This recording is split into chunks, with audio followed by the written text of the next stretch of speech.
Absent. Counselor Zondervan. Present Yes. and audible. Present. Here. Mayor's. Counselor Nolan. Counselor Nolan? Sorry, can you hear me? I can't hear you, but now I can. Counselor Nolan, can you hear the meeting? Now I can. I didn't before, but I am present and it's audible. Present. Siddiqui. Present. Present. Counselor Carlone. Present. There are 8 members of the committee present. Thank you, Mr. Clerk. Madam Co-Chair, do you wish to offer some opening comments? Yes, thank you, Mr. Co-Chair. First of all, it's a pleasure to be back here as we discuss the city's overall budget, in particular the school department's budget. I see, and it's always a pleasure to be in the presence of our co-legislative body, the school committee. So I want to acknowledge and welcome Co-Chair Bowman and Fantini and other members of the school committee that I can't see, but I hope that are listening. Thank you for the time, attention, and the work that you've put into putting this fiscal budget together. I know it's not been hard. I took particular note of the superintendent's narrative in the budget book, and where he talked about the imperfect options and talked about how this year under COVID-19 has been quite a struggle, and we all realize that, and we've all worked hard individually and collectively. But this budget and the city budget in general really speaks to the city's commitment to our community, and for both of us, the commitment to our families and to all of our citizens. So the budget process is really an important part of showing our city and our families, and particularly to the children, what our values are and how we make those values crystal clear and important. And it also reaffirms how we feel about families, their needs, and our commitment and support of them. Before yielding the floor, though, I do want to, as I was reading through the budget narratives, and Mr. Chair, I beg your indulgence on this because I just want to reference the city budget for a moment. On page 2-5 of the city budget, and then on the school department's budget, page 48, they call it City of Cambridge Key Facts and Figures. The narratives read pretty much the same, and so this is not to say anything to the school department, even though I'm saying it at the school department budget. Going forward, when we do write this narrative, I take particular interest that it talks about, where is it? The Cambridge First was settled in 1630 by a group of Massachusetts Bay Company, was originally incorporated as a town in 1636 and became a city, et cetera, et cetera. And that same paragraph is in the school department's budget.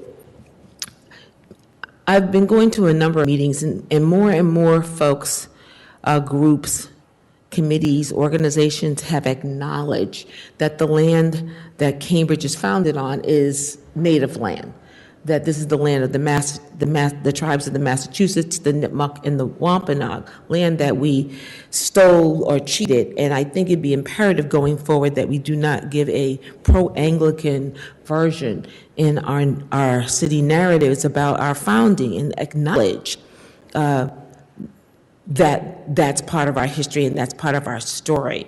And so going forward, I'm hoping, and again, I'm saying this to the city side of the aisle as well as the school department, going forward, we talk about diversity, inclusion, and I want to also say truth, then we should be acknowledging that. So that's just important for me going forward, that we mention these important factors.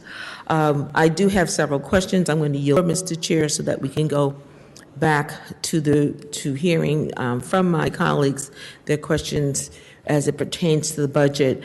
I do think it's important to say again, I always look forward to being having the opportunity to discuss the schools with my co-elective body, the school committee. And as I said in our meeting yesterday, that we may often disagree, but as long as we keep in mind that we're here for one purpose, and that's the purpose of educating children, supporting families, and making sure that we have good and positive outcomes, that's important. And then the only last thing, I said it was going to be the last thing, but this is actually the last thing. As I was reading through the budget, and it talked about what we're doing for families, when we talked about diversity and inclusion, when we talked about social workers and things of that nature, there seems to be a theme that troubles me. And it's that we're looking at certain populations of people from particular neighborhoods or ethnic backgrounds through the eyes of a deficit. And I really want us to start looking at how we look at individuals in our city through a positive prism, positive glass. Because if we think of them as being at a deficit, we treat them that way. And so as we have our discussion going forward, I want us to think very positively that we have parents and children that have struggles, but that has nothing to say about their character, who they are, how they are formed. And I just want, that was really heavy on my mind as I read this particular budget narrative when it kept going about families in need. So I want to flip that. Families that we would like to make sure have as much support as possible is a better way of saying it, as to saying the glass is half empty. I like to think of the glass being half full. With that, Mr. Chair, I will yield the floor. Thank you. Thank you, Madam Co-Chair. We have the full school committee and administration representatives with us. Madam Mayor and Mr. and Madam Chair of the Budget, do either of you wish to have a statement? Just briefly and pass it over to my colleagues. I want to thank Co-Chair Carlone and Simmons, who met with the school budget co-chairs, Vice Chair Bowman and Member Fantini, and myself along the process. I want to acknowledge my colleagues here tonight as well, Member Weinstein, Member Rachel, Member Wilson, Member Rojas, as well. And just say that we know it's been a very challenging year for all, and especially for our schools, our students, our families, our CPS staff, everyone from food service workers to our custodians, to our educators who've gone through a lot this year. So you'll hear today a theme around recovery and thriving, and you'll hear that there's work to do. And so much of this last year has been around reopening schools, adjusting to a new way of being, and there have been a lot of challenges. So I really do want to take this moment and acknowledge my colleagues on the school committee, the budget co-chairs for the school committee, Vice Chair Bowman, Member Fantini, for their work alongside the school administration and shepherding this budget process along. In addition to the many things this entire body has been involved with this year. So I look forward to hearing the questions and comments from our colleagues on the council, and I'll pass it over to Vice Chair Bowman and Member Fantini. Vice Chair, welcome. Thank you, and thank you, Mayor Siddiqui, and thank you to both of the co-chairs of the budget for having us here at this annual meeting to discuss our budget from the school district. It's no secret that the school committee has been deeply immersed in very challenging, difficult work that we probably never would have imagined that we would be in a position to have to address, particularly as leaders in a school setting as a result of COVID. But leadership, you don't get to choose the moment chooses you. And so as a body, we have really come together to tackle all the many issues that have impacted us as a committee.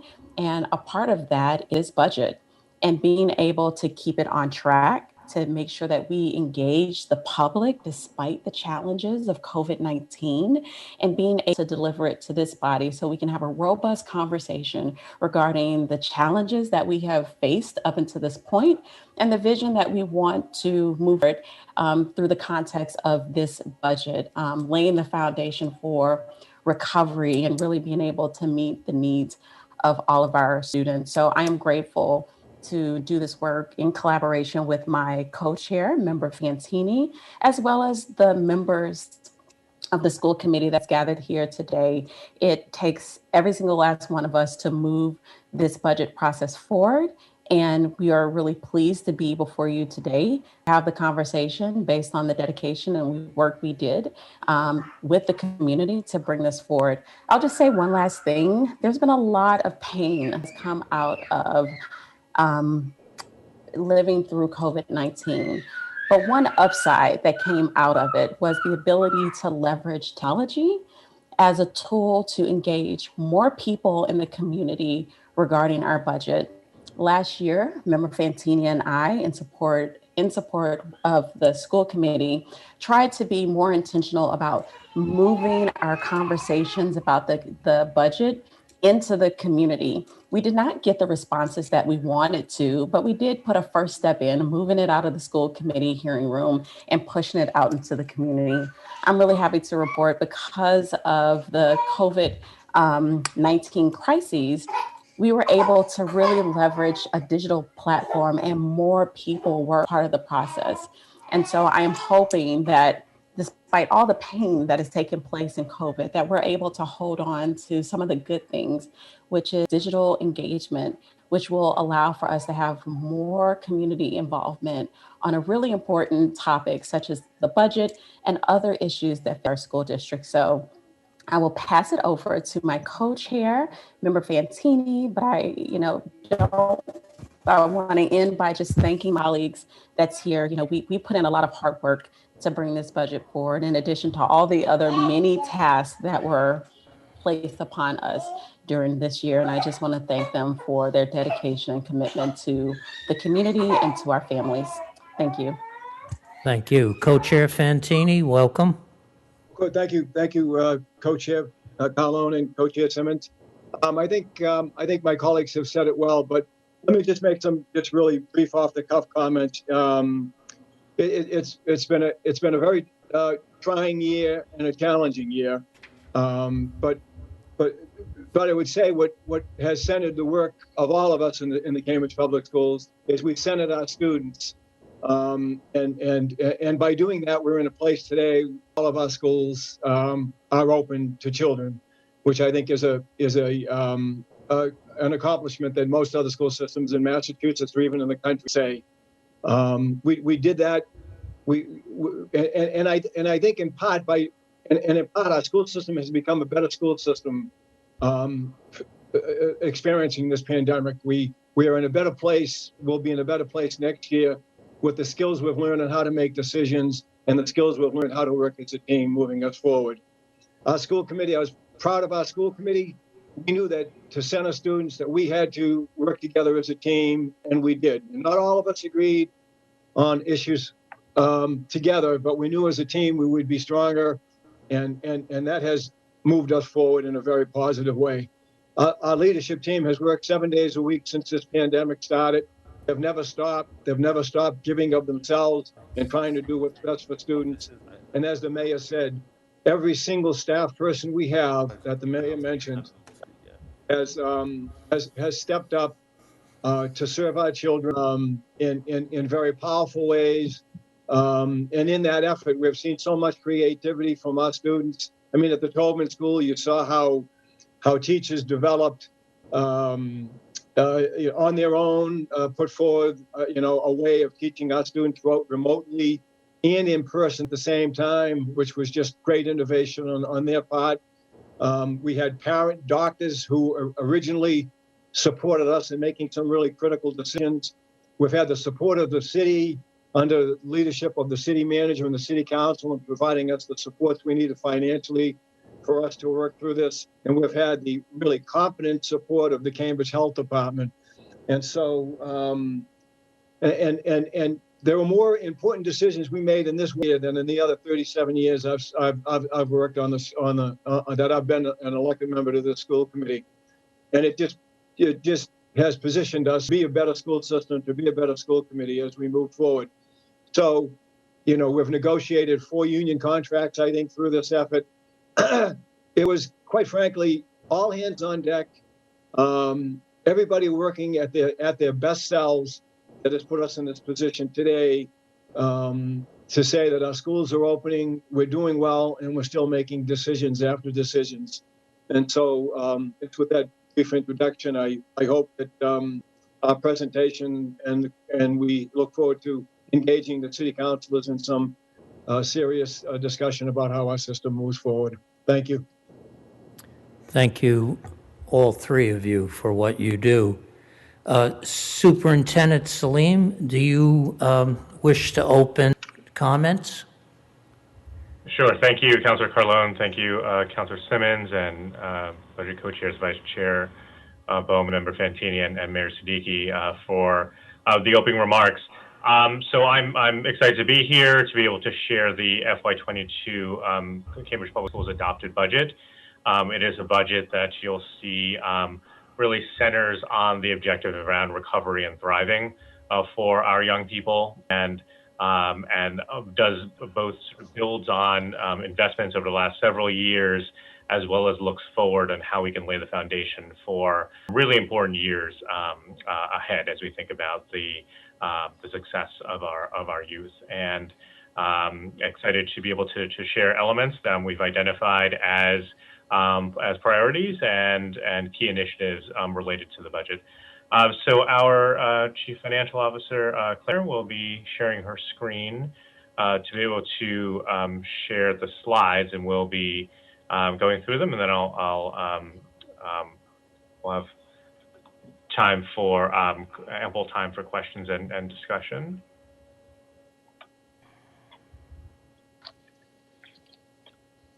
So tonight we'll be talking a little bit, just a brief review of enrollment and the trends we see, summary around student demographics before going specifically into the overall picture around the FY22 budget, as well as the priorities within that budget proposal.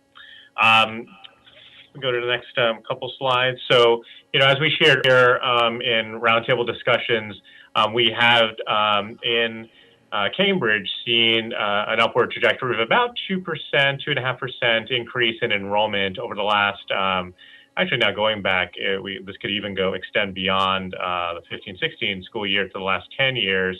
And what we experienced this year, similar to other districts across Massachusetts and across the country, was a decrease in enrollment, where there was about a little over 400 students.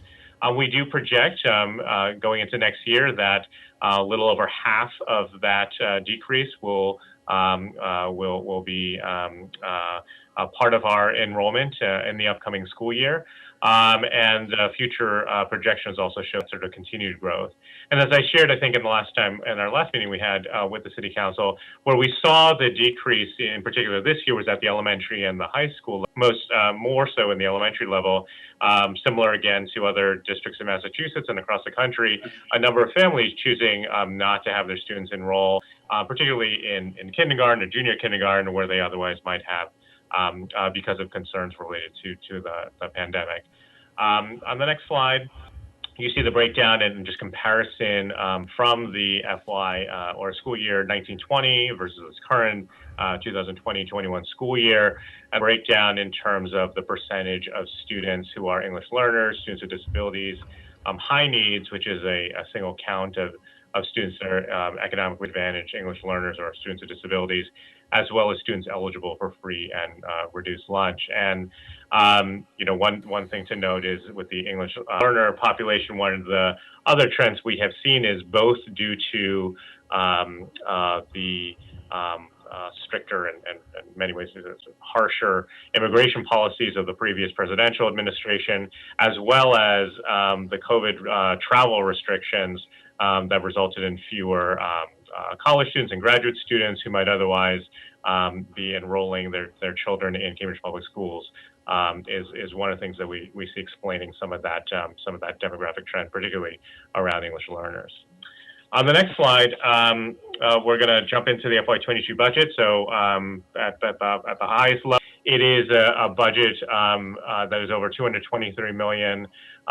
It is a budget that is an increase of 4.7% as compared with the FY21 budget, and it accomplishes the needs that we have that are related to doing everything we're doing today, going into next year because of salary and benefit costs and other related increase in expenses, as well as in enrollment bases that exist across our schools that are not just based on the numbers of students, but also the profile and programs of students. So in this case, going into next year, we're continuing to expand an autism spectrum disorder program at the Tobin Montessori School, as well as the Office of Students postgrad program for students that are 18 to 22 and currently and continue to be enrolled in CPS. And then finally, of course, contract increases related to other transportation operational needs. But it also is an increase that allows us to build on multi-year investments, the budget priorities that we have, as well as this overarching focus around recovery and thrive, which you'll hear me note a few times. The next slide summarizes the funding sources related to these to our overall budget. As is the case every year, it's a combination of commercial and residential property tax, state aid, it's called Chapter 70, as well as other state other revenue. And so the general fund budget is comprised of these areas, and the increase you see is from the property tax, along with the vast majority of our Cambridge Public Schools budget. What is unique to the next several years is that, as counselors and committee members know, there are some significant federal funds that are also being allocated to districts as part of the federal allocations around stimulus. These are called SER funds, or elementary and secondary school emergency relief funds, and there are actually 3 different allocations that have been earmarked for Cambridge Public Schools. This is in addition to ESSER funds that are going directly to the state, as well as other funds that also go to municipalities. And these are allocations to support a multi-year work. And so there will be multi-year planning and the spending cycle. As you can see, the expenditure deadlines are span over the next several years, and CPS is projected to be allocated about $12.5 million in ESSER funds that can be used to support many of the recovery and thrive efforts that we're talking about today, as well as mitigation related to COVID-19. So going into the overall budget framework and then subsequently the priorities, when the school committee launched this process with the leadership of our budget co-chairs, we identified this overarching objective around what you see in the sort of yellow box in the middle of this slide, that all students recover and thrive. And with that, we know it's the academic, but also the social, emotional, mental health needs that students have in the aftermath of this really difficult year and a half. And that with that, we need to make sure that we're providing students with individualized, multi-tiered support so that we can accelerate recovery, progress, and success. And what you'll may recognize is on the bottom of this slide are these 5 strategic objectives that have been part of our district plan for the last several years that continue to inform how we think about multi-year objectives. But these objectives that are listed there, objective 1, 2, and 3, really sort of collectively identify how we were thinking about investments and what is needed to support our students and families and educators over the next several years, and the Fy22 budget around what are the strategies to help students recover and thrive. How can we look at also long-term capacity for individualized tiered support for students, as well as the ongoing support for school-based efforts around infection control, in also addressing what are still some unknowns going into the upcoming year related to COVID-19 mitigation. So double clicking on that first objective of the implementing high impact strategies to help students recover and thrive after the pandemic, we think about a range of different outcomes. So we're really looking to orient how we think about our investments and our strategies and how we're measuring progress related to that. And so this is in some ways an expanded list from the current outcomes that we have as part of the district plan, but we're thinking about in the top box there, in the green, are students on track to meet their academic goals? So we're thinking about performance and growth in literacy and math, course grades and completion, as well as FAFSA completion, which is the form that students need to complete in order to be eligible for financial aid in post-secondary education. Are students building the competencies around social-emotional learning for their academic and personal success? So we look at measures like chronic absenteeism, how students are demonstrating SEL competencies, and looking at the data related to dysregulated behavior. And we think also about relationships and the supports that students need to be helped them to thrive, and looking at positive relationships with adults, climate, as well as connection with positive extracurricular and out of school time opportunities as well. So those are the outcomes that we're hoping to achieve. On the left are the strategies that we're utilizing, using data and new tools to understand what are those individual needs that students have academically and social, emotionally, and mental behavioral health needs as well.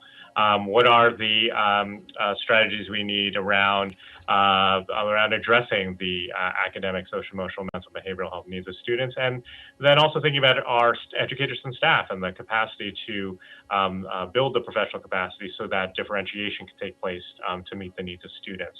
And so you'll hear me describe some of the examples of tools, some of the strategies we're utilizing, and some of the focus that we're also using as we think about professional learning and professional capacity building. This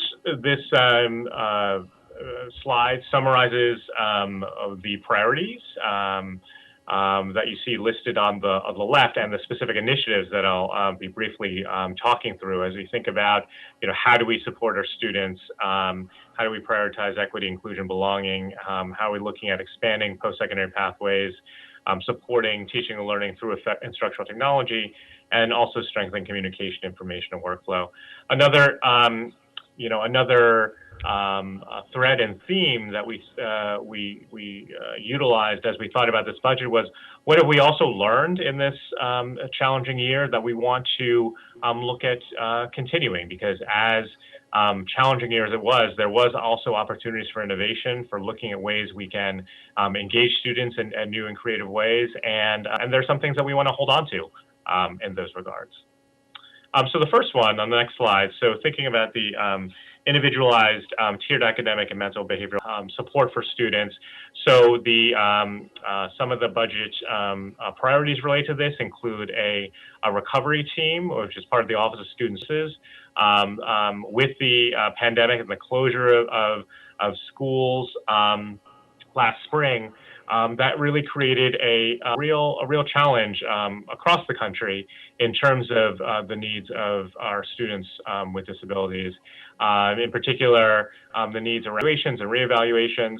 And so we have put together, actually this year, and this budget proposal is looking at how we can continue the support so that there can be this this sort of cross-functional team to be able to address the needs of students and families around evaluations and reevaluations, and to have flexible hours with these roles so that they can not just be during the school day, but also expanded hours to meet those needs. This area also includes investments around additional paraprofessionals to support both before and after school transitions, particularly at the elementary schools, where we've seen, as we've instituted health protocols that are new, that having that transition into the building and as well as going home or to after school is really important. Elementary social workers, this is an area that I know city councilors know well, that we have over multiple years now expanded the number of social workers at our schools. This in many ways sort of completes this important phase of having a full-time social worker at each of our elementary schools to complement the other counselors and social workers at the secondary level as well. Intervention. So we, in our previous budget, had invested in part-time math interventionists across all of our schools, and so this budget increases that to a full-time math interventionist at all schools, as well as literacy intervention support across all of our upper schools. Also, an important new assessment tool called iReady that gives more functionality around progress monitoring of students so that more effectively dipstick and measure progress over the course of the year, as well as have functionality around reporting to families the progress of students learning against standards-based assessments. The next slide speaks to the priority of equity, inclusion, and belonging. I talked last year with the City Council about the establishment of this Office of Equity, Inclusion, and Belonging. I'm pleased to share that I have appointed Manuel Fernandez, who is currently the head of school at Cambridge Street Upper School, as the interim chief equity officer, who will be starting in this position in July. And we worked with Manuel this spring in identifying opportunities, particularly based on what we were learning this past year, for additional support, in particular around a curriculum and training specialist, where we are looking at how we can bring both the sort of evaluation of curriculum to increase its cultural responsiveness and reflection of the diversity of our students and families in the curriculum, as well as for staff. A lot of the training up to this point in Cambridge Public Schools and in many places has been leveraging outside consultants and other organizations. We really think we're at that tipping point where having that support and that capacity in-house to be able to support schools and leaders is really exciting. There are also additional funds to support family programming, including Caregiver University, work around restorative practices, support for LGBTQ+ students and families, the Equity Fellows Collaborative, engagement of families of color, as well as the community engagement team. Also under this, we've expanded the number of hours for family liaisons at our 6 Title 1 schools, so continuing to build on the expansion of both the number of liaisons as well as the time that liaisons are engaging in their important work in our schools. The next area is around expanding access to post-pathways and the early college expansion. I want to note Mayor Siddiqui and her office's important work, along with Member Fantini, who's been a longtime champion of the early college initiative, to be able to help us to lay down some of the groundwork on expanding and building on the dual enrollment opportunities we've had with Bunker Hill Community College, to looking at how we can partner with an institution of higher education to expand access. Again, thinking about the students who historically have not persisted and succeeded in post-secondary education, and really looking at how exposure and engagement and participation at the high school, during the high school years, can really launch students forward with college credits as well as experience to be able to be successful. We also have received a state planning grant as part of this work as well. Effective teaching and learning through instructional technology. There certainly has been an enormously steep learning curve that we have moved up over the course of the last year, beginning with emergency remote learning last spring, and just tremendous work and innovation by our educators, our building principals, to be able to utilize instructional technology that really can assess students' learning and engagement in new and creative ways. And this is an example of where, there are things that we've learned over the course of the past year that we want to continue, and that there are some really innovative, exciting tools that we've gathered educator feedback on, and their interest in continuing this technology for in-person instruction that are also part of this budget. As we also expand technology and build on the enormous work around having a one-to-one Chromebook initiative across the district, part of that expansion is also supporting the core technology around Google G Suite for education, the single sign-on solution that's utilized in our in our school system, as well as the infrastructure support to support the increased number of Chromebooks. And then this last area around strengthening communications, information, and workflow. This year, more than probably any other year, we shown a light on the importance around communication. We really, in partnership with the school committee, expanded and increased the regularity of communication with families on having different tools to be able to have families be able to select their preferences for their mode of learning, as we expanded more opportunities for in-person learning while providing still the opportunity for remote learning for our families. And so expansion of the communications team around both internal as well as external communications to really ramping up our family communications, building on the work that's happening citywide around installations and supporting engagement with our families. And then also related to even the budget process itself, that the budget software that we're planning to invest in will include interactive web-based tools that will enable us to engage community members in new and creative ways as we look to build on another strength, as Vice Chair Bowman spoke of, in terms of being able to engage members of our community through virtual participation over the course of this past year, and seeing how we can build on that. The next slide summarizes just other kind of key points around our multi-year district plan investments. So, while we're talking about these specific investments for FY22, I want to remind the council that this is building on important areas around our 5 strategic objectives. And you've heard us talk about the work around Level Up, around one-to-one technology, around the Building Equity Bridges project. Each of those, has a through line to the work that we're doing today and planning moving forward. The work around family liaisons and expansion of that work with the development of the Office of Equity, Inclusion, Belonging, the leadership of Robin Harris as our Director of Family Engagement, and the creation of a family engagement specialist with Debbie Bonilla stepping into that role. So a lot of just important through lines into the we're talking about here tonight.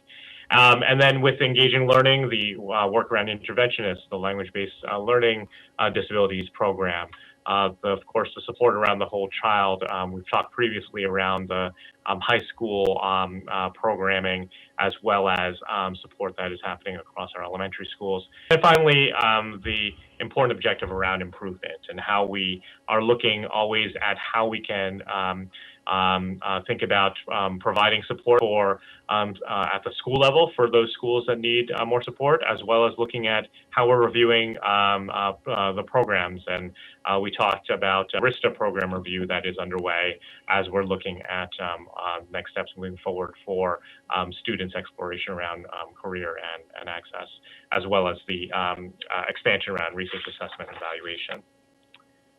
So, I would be remiss if I didn't take a moment to reflect on important work of the last year and a half, where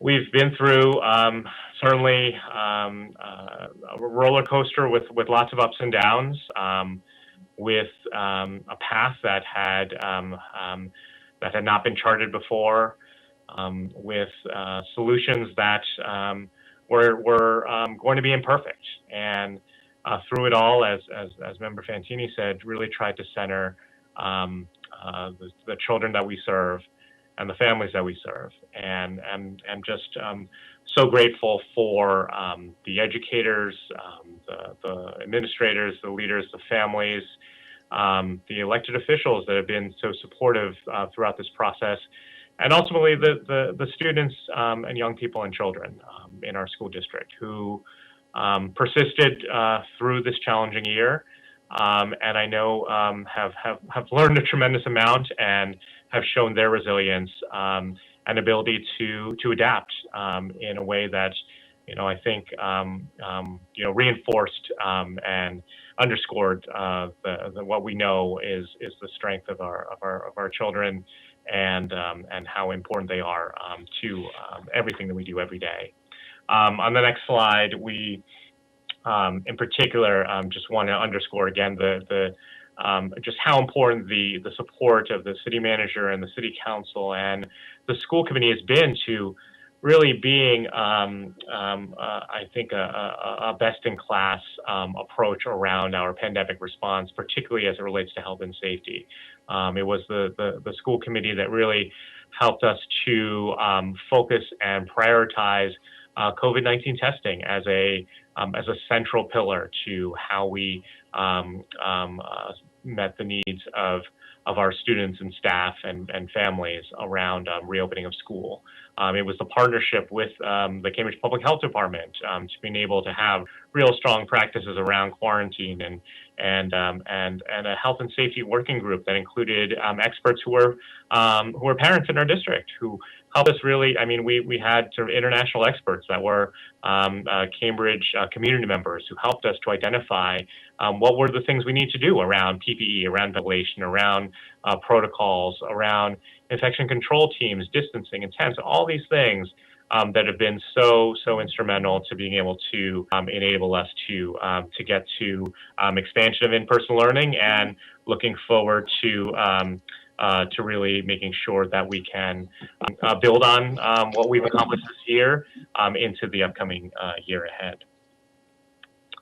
And just to also underscore just the number of pivots that we've had and the number of turns over the course of the year where we shifted from emergency distance learning to where we started actually the year remote for all students until opening for students who we saw were the most vulnerable and had the greatest needs and for whom remote learning was going to be the most difficult. Our students with disabilities, the students in English, the sheltered English immersion programs, as well as our youngest learners. And we were one of the very few districts nationally that actually had 4 days a week of learning for preschool to grade 3 in the fall of 2020. We had a shift. We use our metrics where we did a shift to all remote for a period of time, a reopening, and we evolved with the science and with the expertise that was provided by our public health partner, by the research and science and medical experts that we had access to be able to resume in-person learning, to expand on March 1st, and then to fully expand for 5 days full day learning on April 5th for elementary, April 28th for upper schools, and May 10th for the high school. And again, so, just the families and students and educators and staff that have been part of this journey to pivot so many times reflected just the innovation and the commitment to the success of our young people.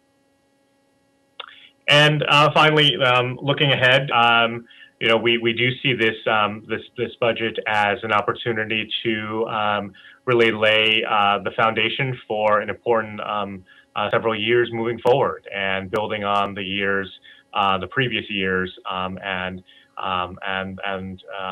the work we've done around the district plan. As you know, this is my 5th and final general fund budget that I'm presenting to the City Council this evening, as there'll be a leadership transition in the superintendency, and look forward to working with Dr. Greer on ensuring a smooth transition and laying down the foundation for continued success and to build on what Councillor Simmons said at the beginning, really think about how we can have a strengths-based and asset-based lens as we're thinking about these smiling faces beneath the masks that we know are the reason we come to work every day. So thank you, Councillor Carlone and Councillor Simmons, and we'll turn it back over to you for questions and discussion. Thank you, Dr. Salim. So we're going to begin with questions from the council, and we'll have each councilor initially give 2 questions, and we'll go around, and then some councilors have submitted more than 2, and you will get a second round at that. The first councilor is Councilor Nolan. You have the floor. And I also want to welcome all the school committee members You've had quite a year, and we thank you for everything you've done. We greatly appreciate it, and the staff. And of course, the council's been great as well. But Councilor Nolan, you have the floor. Thank you. Am I audible? Okay. Yes. I won't take a long time to just say, I know it's been an amazing year. I've been in your seats for the city, for the school committee. Amazing in not a good way. It's been amazingly challenging, traumatic, difficult, and you all have had to step up in ways that no one could have imagined. Honestly, I think the council has too, but I think you all have had an even greater challenge, I will say. So I completely honor that, and I know you have tried to assert leadership, and I will say it is even more challenging when 5 of 7 members are new. Let's acknowledge that's something that takes some learning. All right, I will ask one of my first questions, and I will say that I listened to my own remarks a year ago, and I didn't know whether to be pleased with my passion then or really sad that I feel like I could say the exact same things today, because we face the exact same challenges. And I know you know that. And what I also want to make sure is that particularly the school committee, I know you have faced these challenges, and it's not for your lack of trying. There really has been other reasons, whether I really have always said there's leadership within the entire district that needs to really step up. The one I want to come back to is something I have asked a number of times is there was not a clear sense in the budget for addressing something. There's most of the mentions of summer programs are vague on the summer programs themselves, or it mentions transportation costs, or it mentions some programs for English language learners based on Title III. And this is obviously something that it is even more critically important this year, because we know that the summer learning loss already creates and exacerbates and leads to a huge loss for some students who don't have the advantage of programs.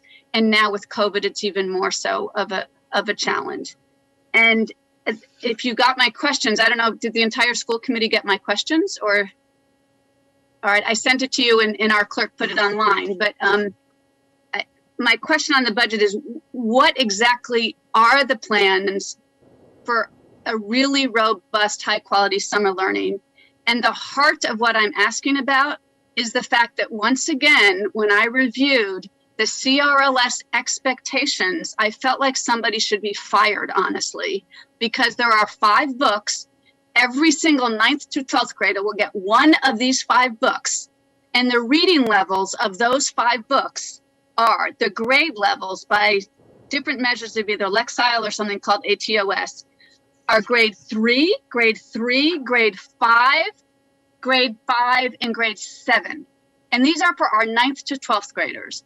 How often have we said, and you said, and we all say that growth mindset is the central key, the central element of giving the message to our scholars that we truly believe they can achieve. And by putting out that kind of summer reading says to all to 12th graders that the highest level we expect you to read is 7. And for most of you, it's going to be 5. It just boggles my mind. And I highlight that as I think a disconnect in what we say we want. We talk the talk and we're not walking the walk. And for me, not seeing anything in the budget after all we know about summer learning loss and the anticipation of a COVID flood of challenges, I guess I don't understand, or I hope I missed it. So your question is why? Well, my question is actually what in this budget is, because this budget goes through the summer too. It starts in a month. So what are we doing for this summer to specifically address what we already know is going to be a challenge? So that's how that summer question ties to the budget, because I didn't see it. Either I missed it or it's not there, which... Dr. Salim, or a member of your staff or school committee? Thanks for the question. So I'll start off with some overarching pieces to summer and summer programming and as it relates to the budget. And then I'll ask our Deputy Superintendent, Dr. Turk, around to share some comments related to summer reading in particular. So one of the things, and this is something that we can certainly think about as we think about the budget book and the presentation moving forward. So this was a presentation specifically around the FY22 budget and where we focused on new investments. In the case of summer, there are two things. One is they're not necessarily new general fund dollars that are from that additional allocation, but existing funds, Title I dollars, as well as F funds that are coming from the federal government. So we refocus a lot of existing Title I dollars as well as summer funding to actually do a lot of work that started last year, building on some of the work we did a couple of years ago on having a literacy-focused summer program that Councilman Nolan, you remember you were part of helping us to think through. That was both a combination of an academic as well as an enrichment experience. And so that we're actually expanding this summer to 5 different sites across our elementary schools where there'll be in-person opportunities as well as remote summer learning opportunities. Because our perspective on the summer, both out of sort of the need to make decisions around the planning, as well as how we're just actually getting also guidance from DESE, is that through this summer we know that there are going to still be some students and some families who may need that remote option. And in fact, the remote option, which isn't the primary purpose, obviously, of this school year, but does allow students that may be traveling out of the city or out of state to actually still participate in some of that academic work. And so we're actually building on some for the remote program, what we did last year, which was to actually have teachers working with smaller groups of students, specifically around literacy, and actually saw some positive results from that work. So building on that, as well as building on what happened the couple of years ago program of having the school department and DHSP partnership, so that there's an academic component as well as DHSP program, so that there is that sort of full day need that many families have over the course of summer, because we've heard from many families, historically the half day Title I or half day sometimes academic programs, families just couldn't actually participate in because of the need around their own work days. So we will be seeing this summer programming specifically on students who have the greatest need academically. There'll be transportation, there'll be food, and strong collaboration with DHSP to be able to launch this. We're actually going to be presenting with DHSP as well as the Agenda for Children on at the next school committee meeting to talk more specifically around that planning and that programming. So those are just some of the ways in which we're using how it relates to budget and funding as it relates to summer programming. On the summer reading piece, I'm going to add our Deputy Superintendent, Dr. Turk, to speak a little bit about that. Welcome, Dr. Turk. Good evening, Councilor Calhoun. Always a pleasure. So through you, Councilor Calhoun, hopefully I will be able to respond and do this question justice. I do want to take a moment just to clarify the reading list that Councilor Nolan mentioned as part of her question is actually not a required reading list. It is a selection of books that were part of a sort of student giveaway, both for the summer of 2020 and then again during the summer of 2021. They are not the reading list or required reading list for the students. One of the things that the high school educators with their school librarians have made a conscious decision to do is to have an approach that builds on the theme of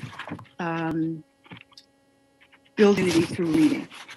And so with those books that are part of the list of 5, there is a request that students choose one of those books at some point during the summer, so that when they return in the fall, there are sort of these mini book groups that come together, and as a community, they talk about what they have read or what they have shared, or share what they have read during those conversations.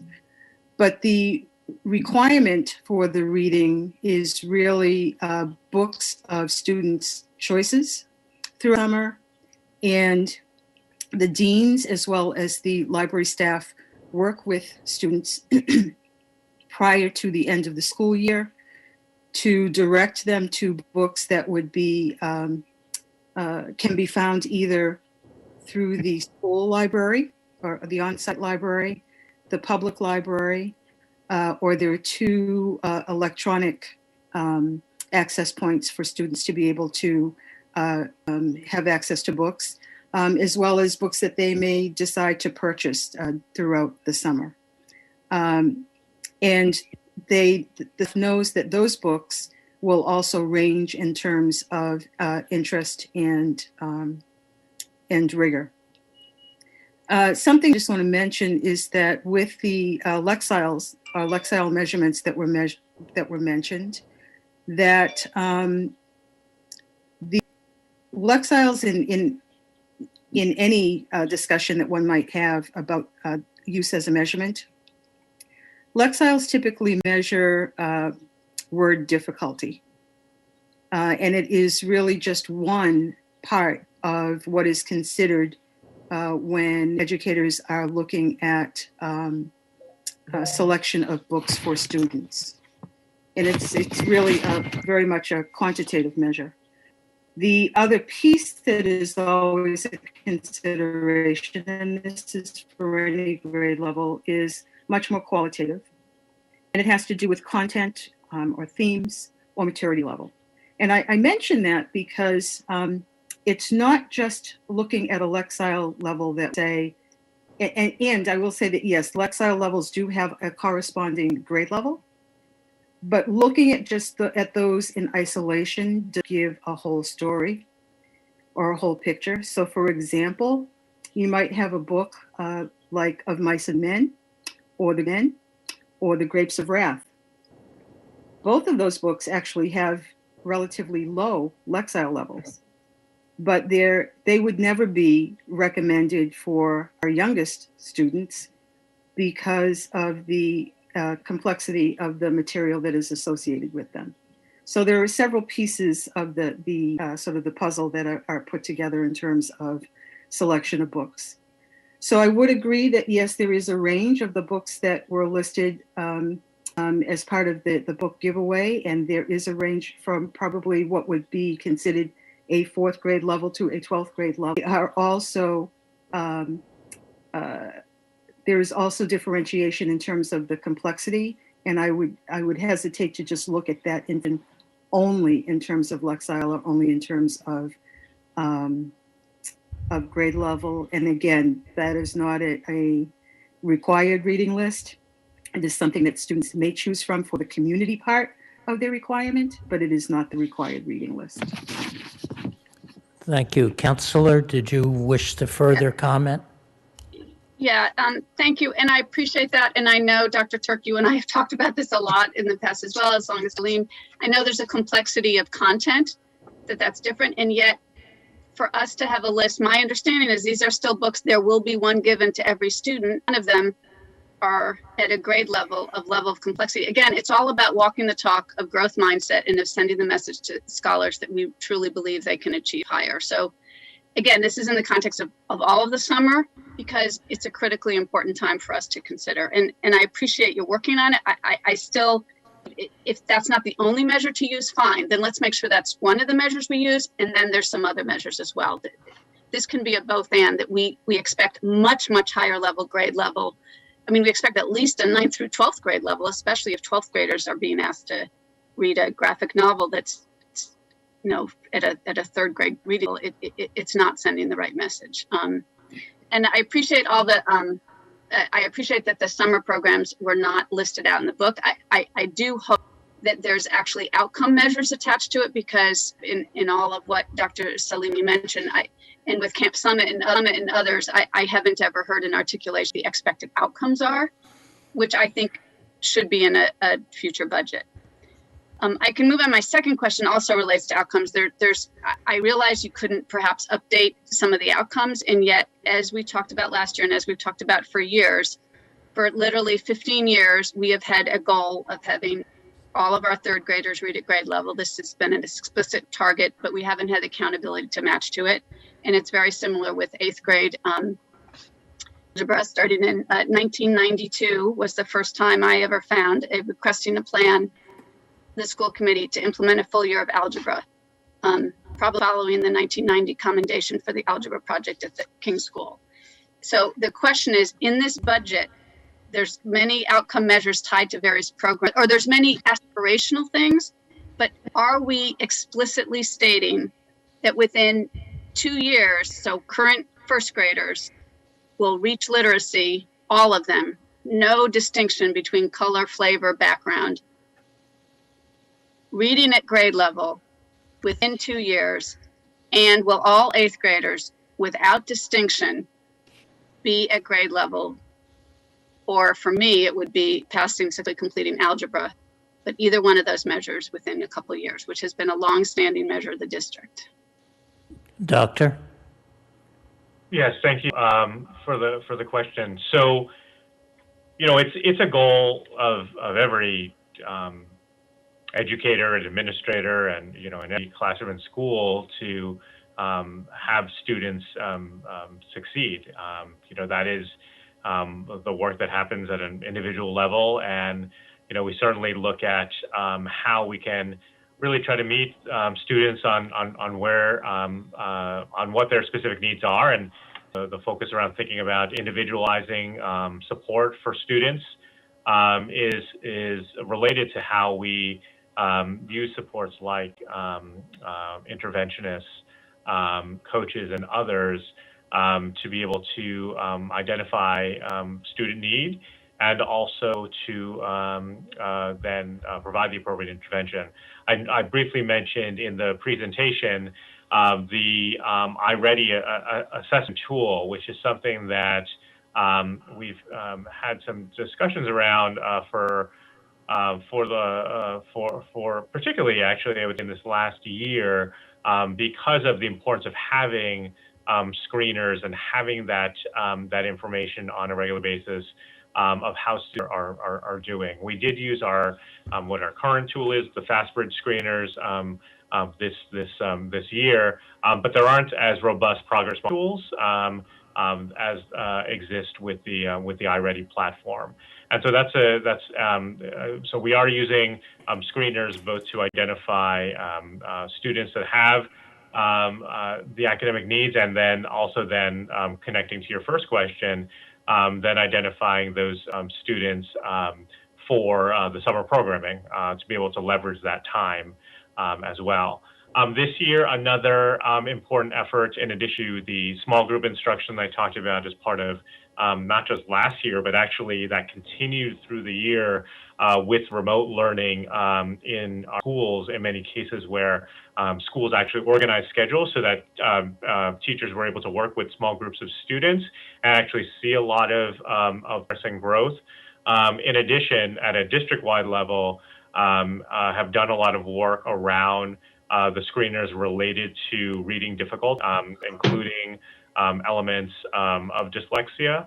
And so had actually district-wide training for our early childhood educators, or JKK educators, around new assessments and how to use those assessments, and then what are the appropriate interventions to support our students. Because we know that reading by third grade doesn't just happen in third grade, doesn't just happen in second or first, but we're building on the literacy skills from students as soon as they come to us. And I know that the council has talked also at length around how we can also continue to move forward towards our effort to also have expanded opportunities around early childhood education. So those are some of the pieces around specific strategies around reading instruction and literacy instruction. With regard to the sort of the 8th grade math, I know you're aware we've described and just sort of how algebraic concepts actually are really spiral through the existing curriculum frameworks over the course of the year. But increasingly, what we've tried to do, particularly at the upper school, is really expanding essentially like the what I need blocks, the win blocks that allow for time around personalized support for students that don't require, pull out from, from their general ed, from their math, science, social studies, or English classroom, or their art, music, PE classes where, students are engaging in important learning that maybe not solely to sort of the academic piece. So I'll certainly continue to be the priorities that we have. I think unfortunately the pandemic did delay the important work that the school committee will be engaging in around the successor district plan. With that, identifying not just thinking about the 7 current outcomes, but what other outcome measures that should be considered as we think about progress monitoring and improvement for our students. Thank you, Dr. Counselor. Did you want to follow Those up? are the most important questions, but it sounds like there is not. What I want to hear back, I don't actually care how we get there. I don't care about I just want them to be effective. I want them to be put in place. I want the outcome to be clearly stated that yes, within 2 years, we know how to do this between intensive tutoring, individual success plans, reaching out, call kids every day if that's what it takes instead of just every week. So I appreciate that we're trying, but what I actually want to hear, which it sounds like it's not in there, that we are not committing to across the board 100% for those 2 goals. Thank you. Those are my 2 most important. Chair Carlone, and I will yield. Thank you, Counselor. The clerk just reminded me to state that we have no public comment submissions, so we will move on from there. Councilor McGovern is next, followed by Councilor Sabrina Wheeler. Councilor McGovern, you have the floor. Thank you, Mr. Chair. Thank you all being here. Nice to see you, even if it is virtual. Before I ask my 2 questions, I too just want to thank you all for your incredible amount of work this over the past year and a half or year or so, and also want to thank our educators and our staff, in addition to all of the work that you guys have done and that they have done to sort of reimagine and reconfigure everything. You're also doing that while balancing your own concerns around COVID and all of that. So it just, I really applaud you. Question I have, I'm very excited to see we are at least 1 social worker in every school.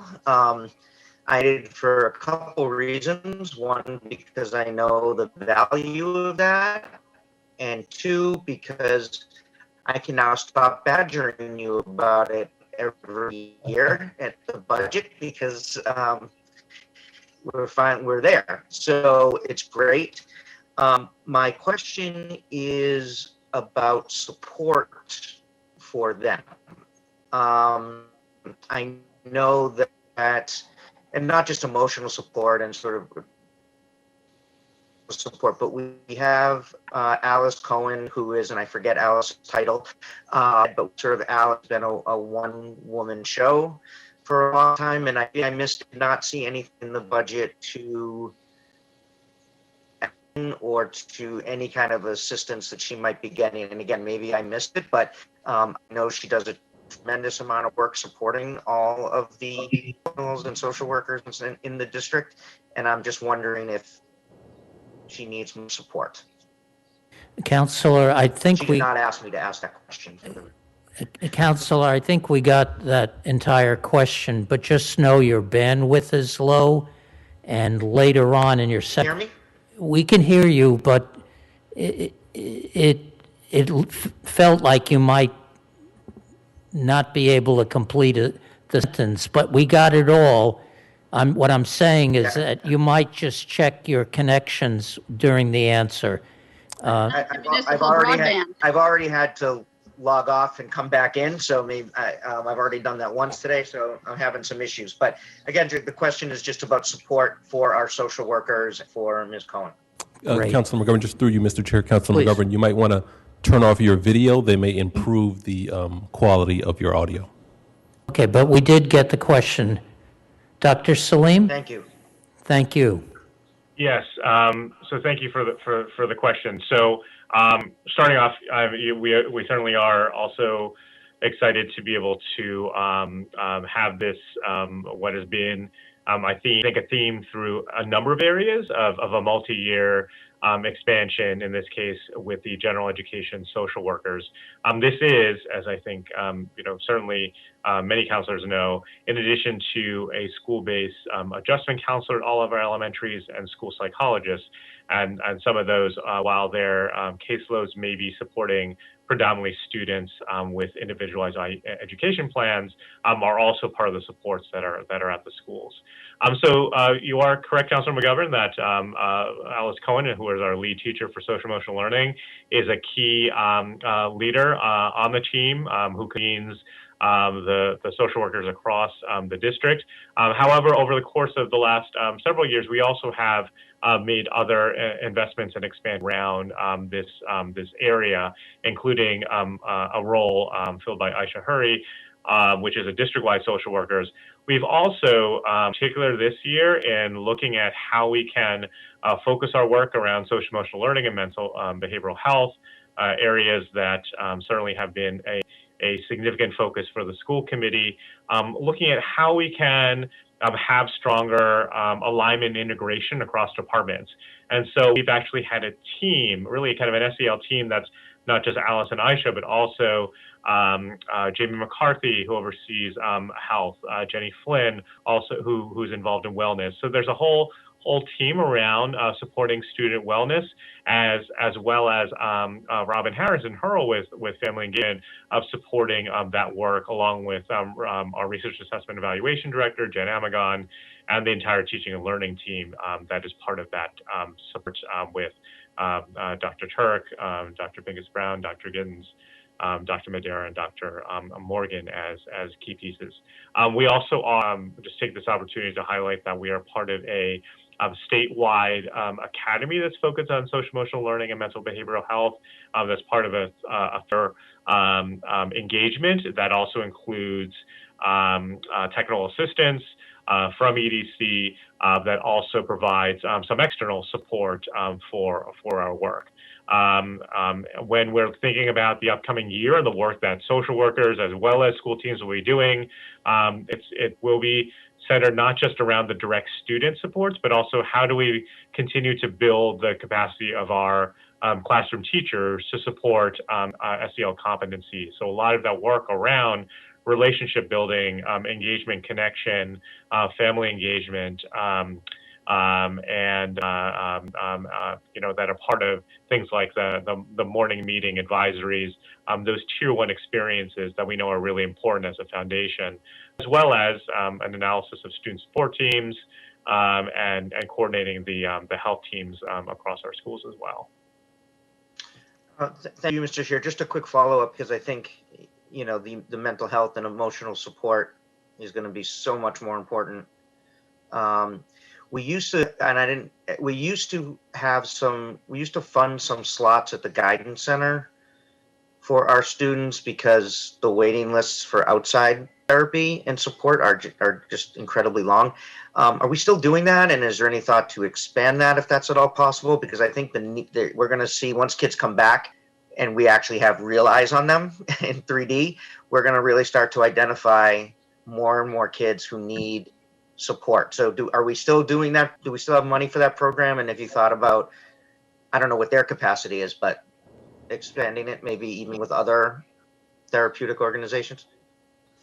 Yeah, I am not sure about the existing. I know that the Garden Center has been a resource along with Riverside, and have been long-standing partners with the district. I don't know specifically around the specific services. We can certainly follow up, but I think one of the things that we hope to do is to be able to certainly have our school-based staff be able to be important resources, and then certainly through some of our partnerships see where complementary opportunities may exist as well. And if I missed this again, I apologize. For a number of years now, we have been contracting with the community engagement team, which has, I think, had some incredible results. We saw huge upticks in participation from caregivers and families that typically didn't, for various reasons, participate in teacher conferences and events and things like that. Are we still doing that? And is there thought of expanding that as we sort of come back and people start to re-engage? I didn't see it in there, but I could have missed it. Yeah, so thanks for raising that. So actually, yeah, we absolutely, value tremendously the community engagement team partnership that we have, and because of its success, there actually is an increase in the CET partnership budget, building on an increase from a couple of years ago as well. So this is part of also our expansion of the family engagement team to have a dedicated director with Robin Harris, as well as a family engagement specialist, and also an speaking liaison as well, along with the investments related to translations capacity across the district too. Great, thank you.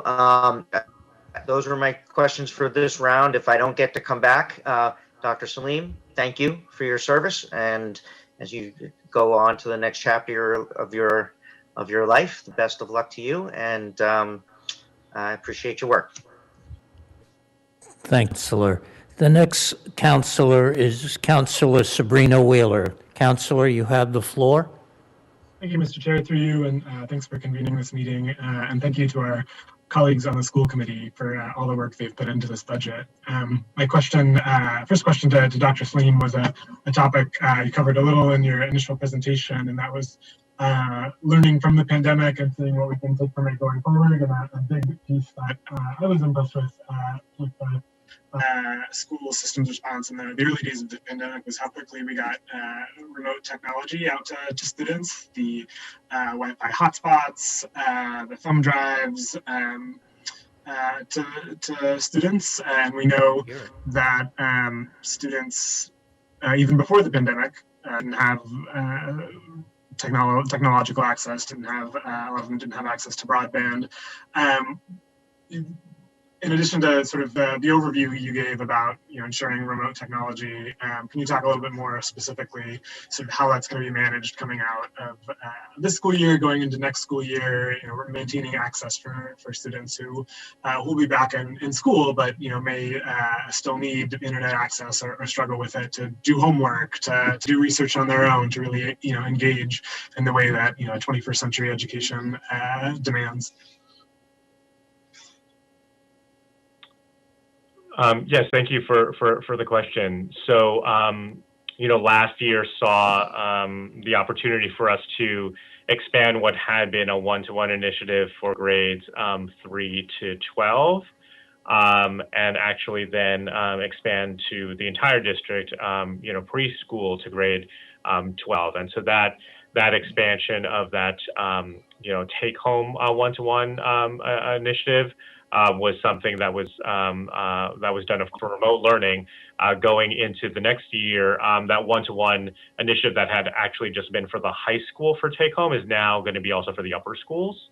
And we certainly anticipate that many students will be able to continue using some of the important tools, the sort of personalized adaptive platforms that exist, and also some exciting, I think, some of the exciting products that students have generated that are around content creation. that have been really important as part of the learning over the course of the past year. So that is going to be continuing. I know that Mayor Siddiqui and her office, along with folks from the city departments, have been meeting with Steve Smith, our Chief Information Officer, on the Internet Essentials program. What are some of the challenges of it? What are some ways we might find ways of improving? We currently have a survey out to eligible families to find out why they might not have enrolled for the Internet Essentials program, so to try to get a better understanding of what are obstacles or barriers that might exist as we're assessing what the needs might be.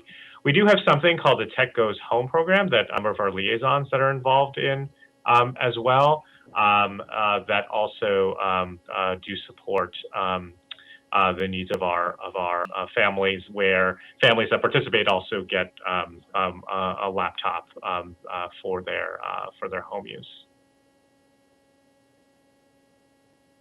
Great, thank you. And my second question was on universal pre-K, and we had a response from staff on that at the council meeting on Monday, and we actually placed it on the table so that we could have a joint council school committee meeting on it at some point, like it happened in December 2019. But one of the pieces that came up that I wanted to ask about is a space for pre-K, which always comes up as sort of one of the steps we really need to be thinking about to think about a universal pre-K program. And I know that new spaces, will be coming online, like the Just to Start new building be there, but in terms of spaces at our school buildings, which is a prime target when we think about spaces for universal pre-K. How does this budget grapple with that, or if the planning for it, even past this year's budget? Can you talk about how we're thinking about pre-K spaces? So thanks for the question. I mean, space is certainly the one of the key considerations and challenges, and actually one of the reasons why the current junior kindergarten program is structured the way it is, and why it's eligible for just half the cohort of students is because of the space needs that are needed for those programs. So the new Tobin building project does include, as you probably know, additional DHSP programs. And really, I think part of the reason for the recommendation around a mixed delivery model is looking at how private programs can also be leveraged as part of the constellation of supports and avenues to high quality early childhood education that our families can engage in. We're going to be continuing to work closely with the city on that, as I know that you are very well aware. This past year saw many of our early childhood programs really scramble and try to figure out, with new COVID restrictions, what could and could not be accomplished. And so, look forward to working with DHSP and the Birth to Grade 3 partnership and the many community partners and providers around moving that important work forward. Counselor, do you want to follow up with that? No, that's great. Thank you. I'll yield back for now. Thank you, Counselor. So it looks like we're back at Counselor Nolan, second round. Counselor? Thank you. I thought Counselor Simmons had also sent in some questions, and I see the Vice Mayor's hand up. I'm happy to yield to them to go to my second round. Counselor Simmons is presently at another meeting and will return. Okay, I believe that I'm happy to the Vice Mayor since she has not had a chance yet, and then I can ask other questions. Thank you. Her hand just came up. Yes, Vice Mayor, you have the floor. Thank you, Mr. Chair, and thank you for recognizing me. And welcome to Dr. Salim, your team, our esteemed members of the school committee. Thank you for all of this year. I know it has been said many times in this meeting already, but I think it's worth saying again that your persistence, your perseverance, the care and concern that you showed for our families, for our students, for our teachers and our staff during a very difficult time where there was no good options. It was this bad option versus this other bad option. I think you all threaded that needle very, very well. And I, for one, am grateful for all of the work that you put in. I'm not sure that any of you have slept in the past 15 months. I also just want to take a moment to thank our teaching staff. They're not here tonight, but I know that they have put in a tremendous amount of work over the last 15 months caring for our students. And I, for one, am very, very grateful for their work. I hope they get some time off this summer to rest and relax and recharge those batteries. I did have a couple of things. One, I brought up at a budget hearing, a city-side budget hearing, but Mr. Maloney was not actually in attendance, so I was advised to ask it here. It is around our capital budget and our plans for our schools for enhanced ventilation. I know that over the past year and a half, we have placed air scrubbers in most of our classrooms to really recirculate that air and increase air ventilation. How are we thinking about in our capital budget? I don't see anything in our current capital budget to really think about being creative around air ventilation. This isn't the last pandemic or airborne virus that we're going to have to worry about. And I did see MIT put together a big presentation on adding ventilation into some of our older buildings that would remove the need for these really loud air. So I'm curious if through you, Mr. Chair, to Dr. Salim or to Mr. Maloney, if we could just talk a little bit about our capital plan for increasing ventilation in all of our schools. Sure, yes. Our Chief Operating Officer, Mr. Maloney, is on. There he is. I'm scrolling through. Go ahead, Jim. So thank you for that question. I think that we've approached this from day one as recognizing that it's both a short-term and a long-term issue. I think the work that we did last summer, working with a panel of experts, both engineers, epidemiologists, pediatricians, public health officials from Harvard, as well as BU, MIT, Emerson, other schools around the area, we were able to, I think, get a little bit ahead of the curve. And when you look at our ability to open in October with buildings that, and in some cases, were over 100 years old, plants that were over 100 years old, speaks to the kind of support we had from our expert advisors, from those who came before us, and from city council and school committees who supported us. Right now, we're in the midst of about a $450,000 balancing program that will be completed in the next few weeks. That comes on the heels of the complete analysis that we did last summer to identify just sort of a baseline. Out of this balancing project will become the sort of the short-term work, which will be remediation for all of our buildings. As you know, we have buildings that are only a year and a half old, and we have buildings, plants that are over 100 years old. Lots can be done to make those remediations. That will be the goal for the summer work. It could approach $500,000 or more this summer for remediation.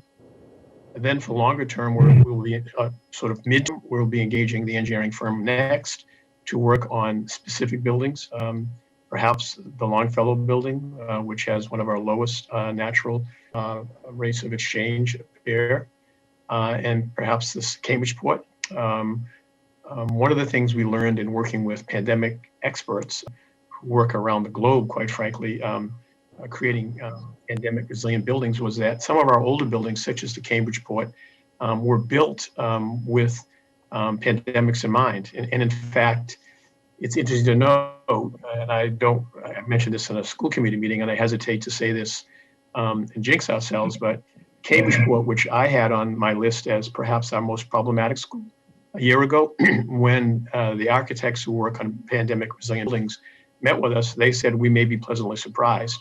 And while there are many reasons why we have infections in a pandemic, the fact is the Cambridgeport building has had the fewest infections of any of our buildings, which is either luck, random, or it has to do with ventilation, even though it has a very aged system.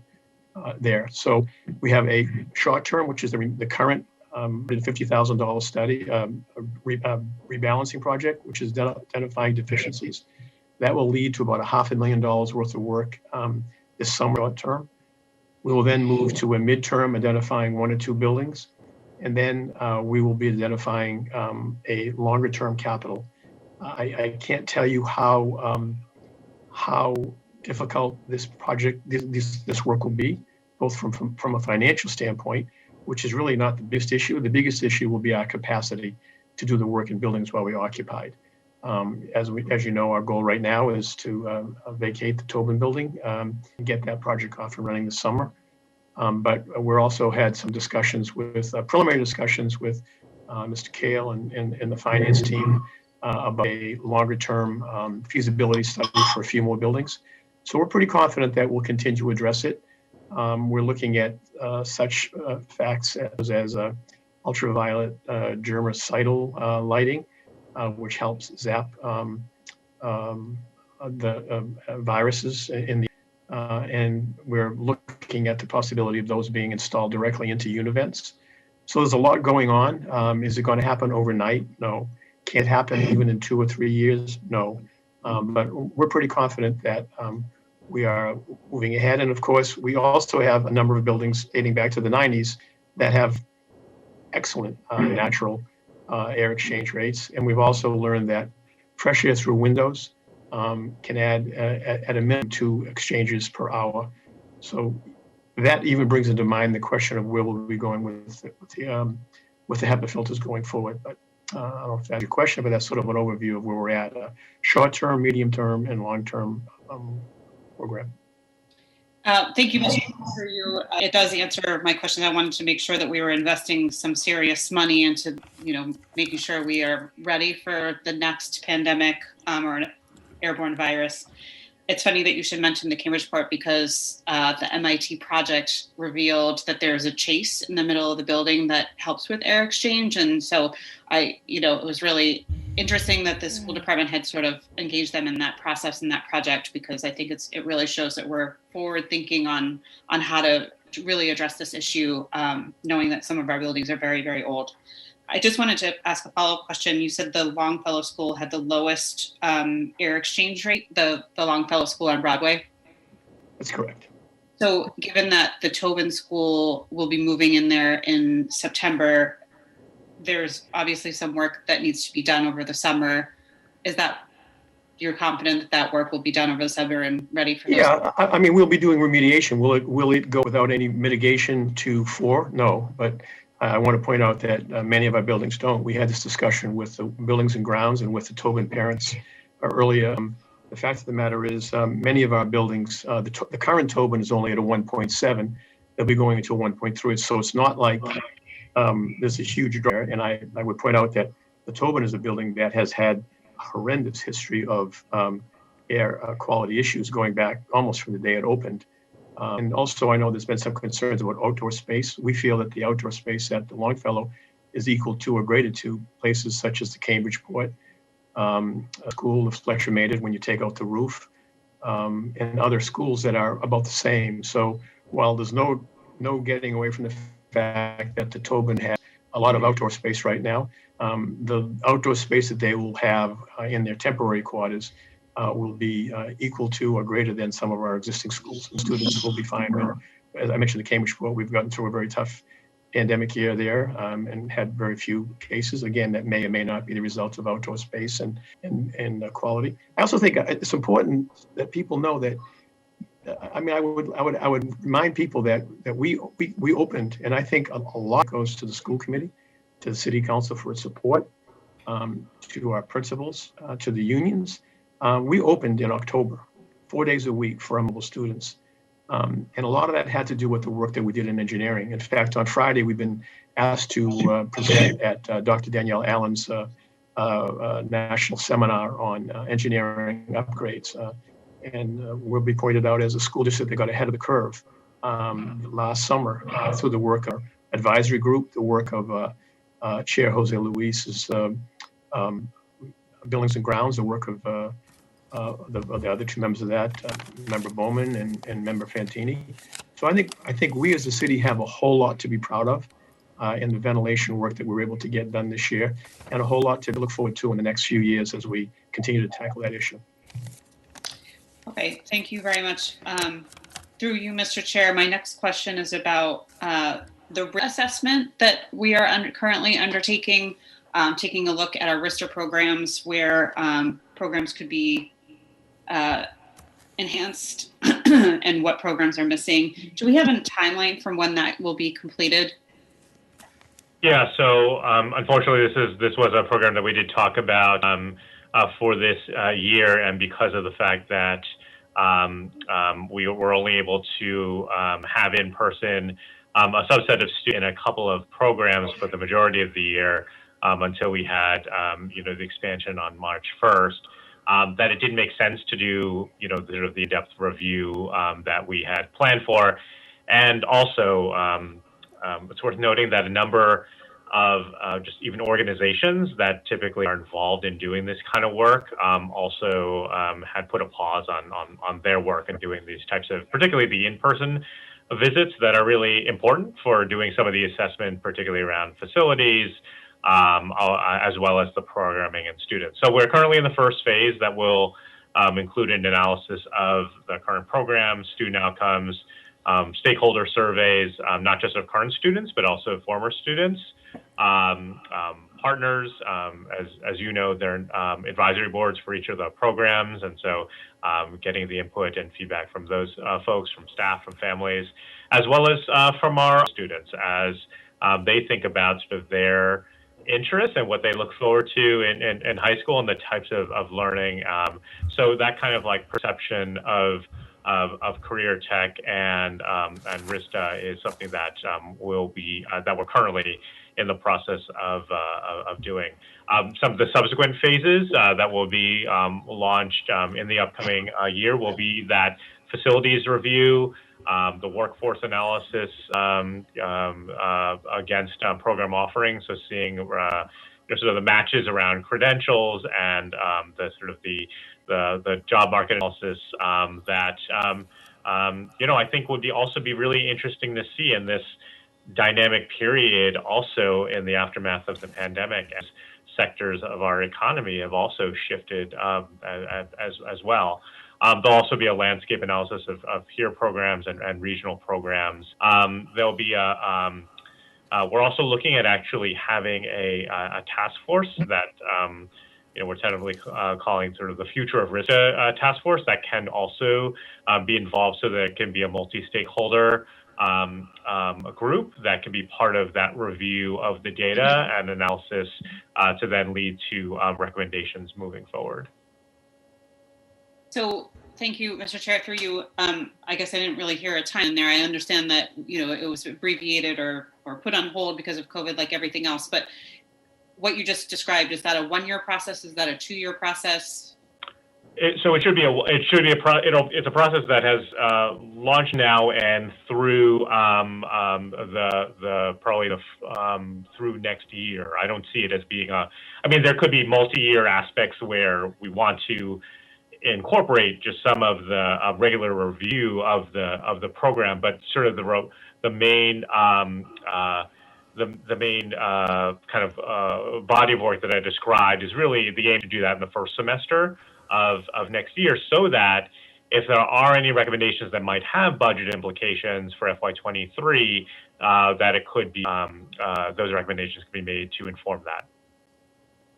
And then the task force, the Future at RISTA task force, that's also happening at the first semester of last year? Oh yeah. So that would be part of launching that in the fall, so that as the data and analysis are coming in, as results from surveys, kind of like what we did actually with the Building Equity Bridges project, where there were sort of like teams of people that were looking at the data and doing the sense making and then making recommendations.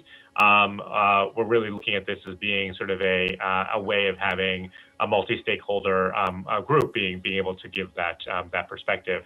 And also, I referenced in my presentation to the sort of the important work that the school committee will be engaging in around the district plan. And so also see, those as connecting with one another, which is really, important as we think about multi-year improvement efforts. Okay, thank you. And it's something that came up during our city council budget, that the Department of Human Services is actually going through a workforce development recommendation and plan for 18 plus. And something we talked about at those budget hearings is that, we really need to be working with the school department to think about that 14 to 18, because that is workforce development and that is a way for us to be working to. So hopefully the school department in that future of RISTA task force can be really working closely with the Department of Human Services to really be connecting those dots between the 14 and 18-year-olds and then the 18 pluses, because that's really where workforce development, where we think about our most vulnerable when they graduate, it's often some of those same students. So I know that Member Wilson, Member Fantini, Member Rachel, and myself went out to Minuteman to see their offerings, and it was really, really amazing what they have to offer. So I hope that part of what we're doing is saying, this is what we can offer here at STUB, but then also how do we partner with someone like Minuteman, where we aren't offering some of those services, so our kids can have a world-class technical services education. So I look forward to that. Thank you very much. I yield back, Mr. Chair. Thank you, Vice Mayor. Co-Chair Simmons. Thank you, Mr. Chair. Just a few questions. First, I was through the budget, the mention of social workers was mentioned, the additional social workers. Now, someone who sat on the school committee and remember the conversations that we had around trying to get social workers in the schools. I was very pleased to see that had happened. And now I see there's additional social workers that are being added. But then it makes me bring this question: will the social workers reflect the population they serve? What will we do around, or what will the school department do around cultural competency and language requirements? And what kind of training will there be in order for these social workers to be successful? And I ask that in the context of your social equity and diversity. There's money in the budget. You talk about professional development. We have the social workers. I think it's important to have social workers given what our children have experienced through COVID, not being able to have life as they are accustomed to it. So social workers are extraordinarily important. I'm glad to see that you're addressing it. My concerns are, I could not make a connection with the additional social workers and the cultural competency, who are going to be in front of our children. And I ask that because at least one parent's concern was that the circle with the wrong cultural attitude will do more harm than good. And so if you could speak a little bit to how you're using those equity training dollars to impact the training in cultural competency around the social workers.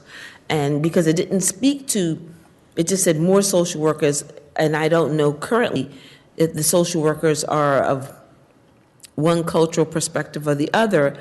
I am interested in seeing, because you do talk about it, paraprofessionals having a diverse workforce. Is that going to be the case with the social workers? Yeah, thanks for the question. I think that the focus around diversity and certainly extends across every role and position in the district. And one of the things that I've learned and certainly learned in my time in Cambridge and the work we've done and previously with Barbara Allen, our former executive director of human resources, and Ramon de Jesus, our former director of dynamic diversity, is also just the role of how hiring leaders that also represent diverse backgrounds and experiences is also an important way of also increasing the diversity of our teaching staff. And we have over the last several years reached a historic milestone of 25% of our teachers identifying as people of color. And teachers is sort of a broad term that does include all of these roles: the coaches, interventionists, as well as the social workers. I definitely agree that the work of social workers needs to be rooted and grounded in practice that's culturally proficient and responsive to the needs of students as well as their families. In fact, what we hear most often is that the work oftentimes of some of the work of the social workers is to help not just support the sort of directly to the students, but helping families to connect to wraparound services, to connect with other resources that are in the community, to other organizations like Councilor McGovern mentioned earlier, so that they have the resources and supports they need to be able to be successful learners and students.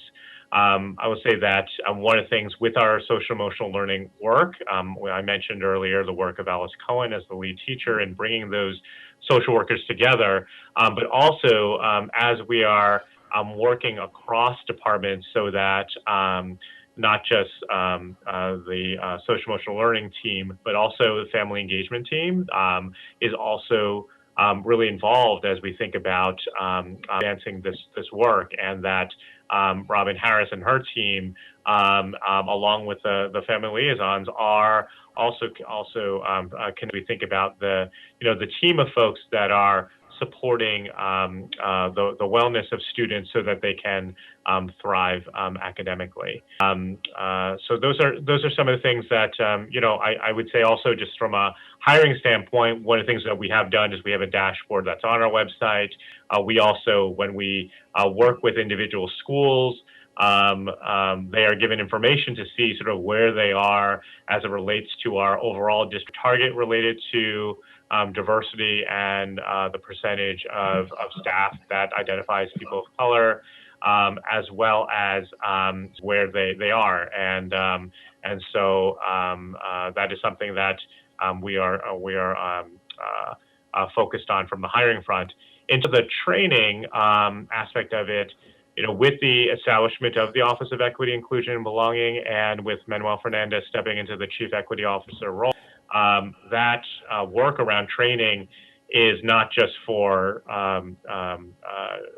teachers, but also for roles. And one of the things that Mr. Fernandez is most passionate about is actually the work coaching principals and coaching leaders.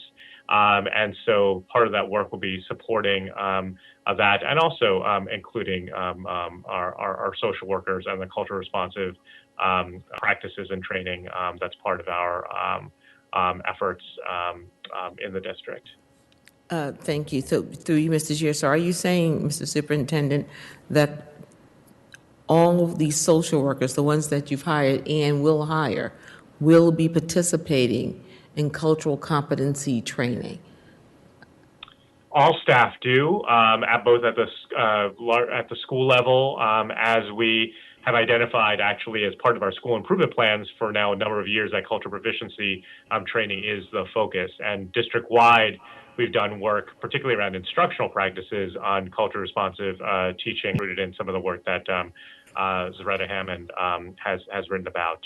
So yes, that is a focus not just of social workers, but of all our staff.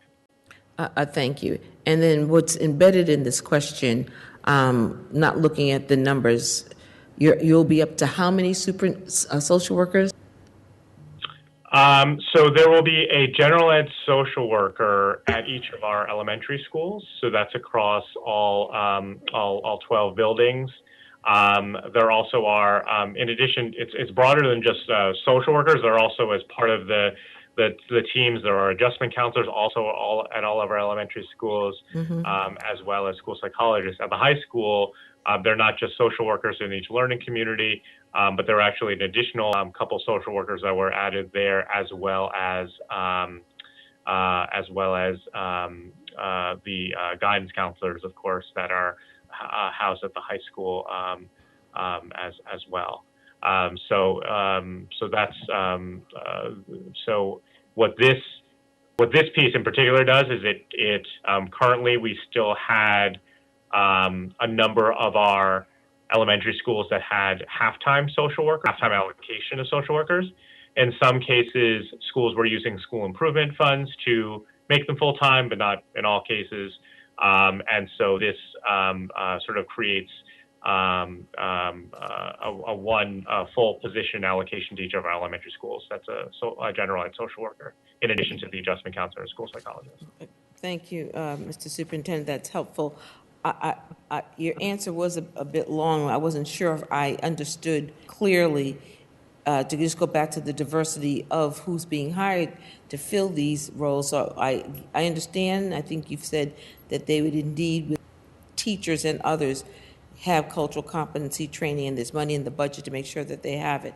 So the only other question is, because I see that you've spoken about diversifying the staff and your goal for teaching staff. I'm just curious, are you using the money and resources to ensure that you hire a diverse social work staff as well? That's sort of a yes or no question. Yes, yes. So yes, is the sort of the succinct answer. Our HR department works closely with all of our schools around looking at diversity as a priority across every hire. Very good. And then through you, Mr. Chair, my second question. In the document, 1% of the budget is going to be utilized professional development for teachers. So my question is, what does that 1% of the budget actually buy us or buy the district? And does it include culturally responsive instructional practices? 1% just did, of a very, we have a huge budget, and 1% is not a drop in the bucket, but is it sufficient to train an entire district in culturally responsive instruct practices? Yeah, so it's a really helpful question to service here, because I think that it doesn't really 1% doesn't really reflect sort of the resources that really actually exist around professional development, because a significant amount of actually the cost related to professional development is actually time, and so there are required professional development hours. There are 35 additional hours. There are 3 professional development days at the start of the year, as well as time that exists at the school level that is created through the schedules at the individual school level. There also are, of course, our principals, our assistant principals, our instructional coaches that are often leading that professional development at the school level on equity priorities and cultural proficiency. In addition, what is also in the budget is a position in the Office of Equity, Inclusion, Belonging for a curriculum and training specialist that also will be focused on aligning the professional development around equity and cultural proficiency. Right now, different schools may be utilizing different consultants or outside partners to support their work. We believe that we're at this point where we're looking at having a common framework around cultural responsive teaching, around equity, around what it means to have anti-racist practices in the school district. And so that I know is going to be a high priority as the Office of Equity, Inclusion, Belonging launches this summer. Thank you, Mr. Superintendent. This as a part of the city budget, so this is not a question that we're asking only of you. So I hear what you're saying. You're saying yes, that is sufficient, because it's not just that. It's very difficult when it's not located in any one place to get an assessment of just how much money is going into diversity, equity. You have a name for it. I don't have it in front of me. So it's hard to put it all together. So it just looked like to me that you were spending what felt like a small amount of money on such a large investment around training and cultural competency and diversity and equity. So it would be helpful going forward if there's a way that it could all be, even if it's somewhat redundant, you mentioned it in one place, but there's one place that you can look and say, this is all that we're putting into it. And then the last thing, and it doesn't require an answer, is do you know, is there to measure the impact of this training on children's education? Yeah, it's a great question. I think that one of the things that we are really looking to do is to make more concrete what is it in terms of actual teaching practices and instructional practices that reflect culturally responsive instruction. And so using culturally responsive teaching in the brain as one framework, looking at what are some of those actual instructional moves that teachers are doing in the classroom is one way that we're looking at the actual practice. In terms of the actual student outcomes, there are pieces related to our student school climate surveys. There are some, you've heard me talk previously about our teen health indicators that speak to whether or not students feel like they have an adult that they trust and can go to if they have a problem. The idea is that this idea around belonging is what is an important component around students being able to then succeed academically as well. So those are some of the measures that we look at as we're about and looking at the experience of our students. Thank you, Mr. Superintendent. Thank you, Mr. Chair. I yield the floor. Thank you, Co-Chair Simmons. So before we go into a second round of questions, Councilor Zondervan, did you have any questions that you'd like to add? Thank you, Mr. Chair.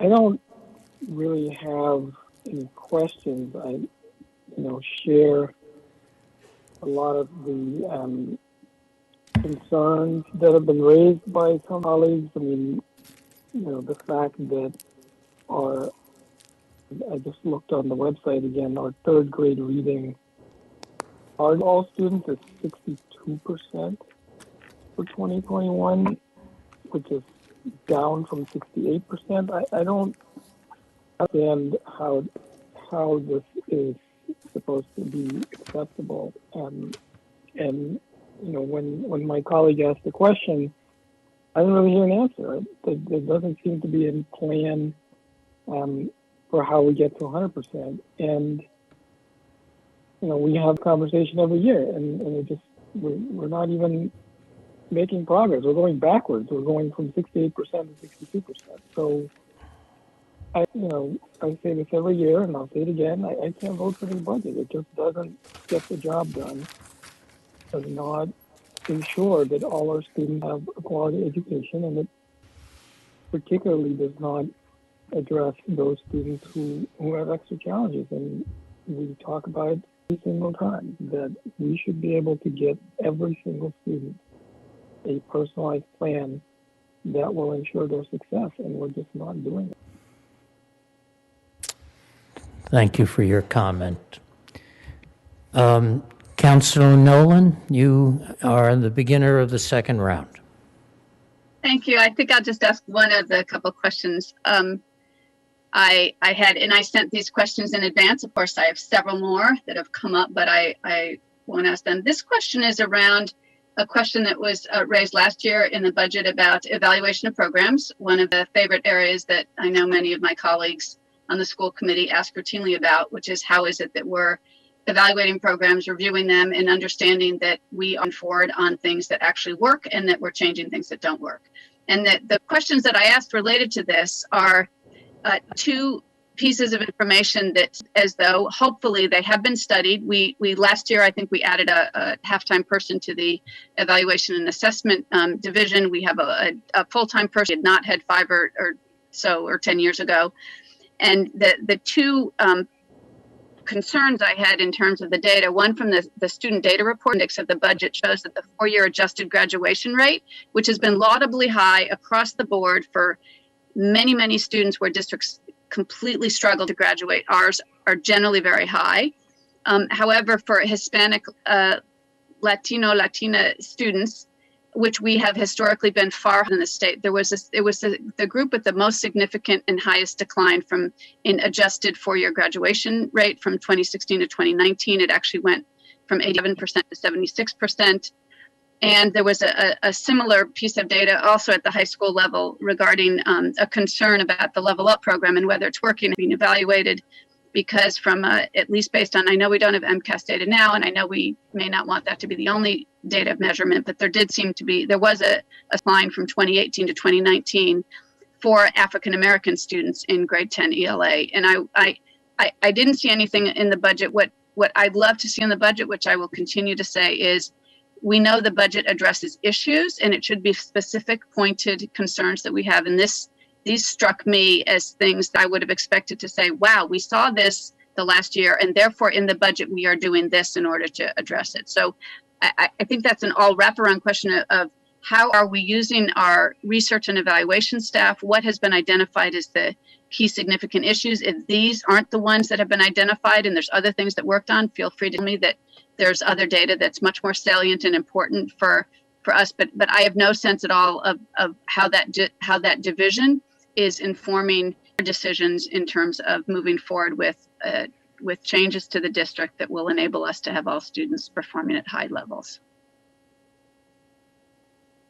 So thanks for the question. I'm going to ask Assistant Superintendent Dr. Nicole Gittens to share a response in a moment, but just to start off more broadly. So when we had the Office of Research Assessment Evaluation and done some of the expansion, that position was actually the focus was at the high school, and so actually working with the high school team, kind of actually doing some of this work so that we're able to utilize whether it's different student assessments and different interim assessments that could be utilized in not just efforts like Level Up, but other work at the high school.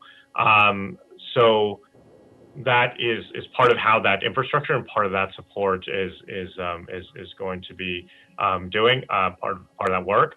A lot of the work of this year, partly, certainly impacted by the pandemic, has taken us off from some of the longer term planning and need of really having the research agenda and cycle around, particularly the program review.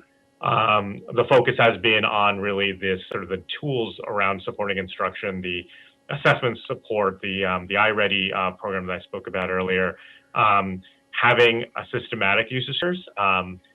Over the years, schools have utilized different SEL screeners, for example, and so having that be systematized so it can be utilized district-wide. We've also had a number of different surveys that were utilized for different purposes, so bringing greater coherence to that as well. Last year, when we talked about the budget, there was also that halftime position that you described was actually in partnership with the Biogen Foundation to look at the work around partnerships. So some of that work is actually looking at the work that some of our nonprofit partners have been engaged in through the Biogen STAR initiative. With the graduation rate question, it is an area that we can look at more deeply, and similarly with the MCAS piece, I think that, as each we try to look at growth data to look at sort of changes over time, and ones so that we're not just looking at individual fluctuations that might happen because of individual cohorts. While we don't have MCAS data, we are trying to also utilize other measures to inform our thinking. But at this point, I would ask Dr. Gittens, who is our Assistant Superintendent for Secondary Schools, to also sort of comment on the work at the high school on looking at programming and supporting our students at the high school level. Dr. Gittens? Good evening, everyone. So thank you for the question. Looking at the data for our Hispanic students, it's important to disaggregate and not make judgment without that kind of information. So I'm not able to speak specific to the decline in graduation rate.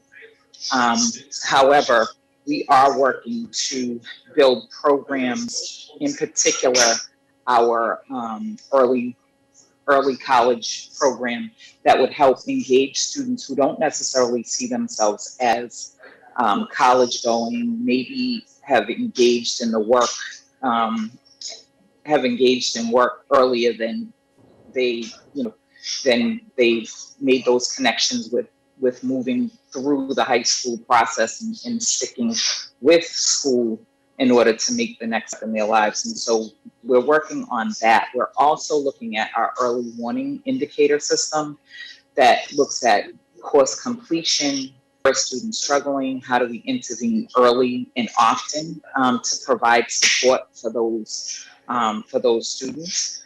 And so we'll continue to do that work. This is my first year on the job. And so in the midst of all of this, we haven't had time to really focus on the very specifics while trying to bring students back in a pandemic and make sure that we're doing what we could remotely.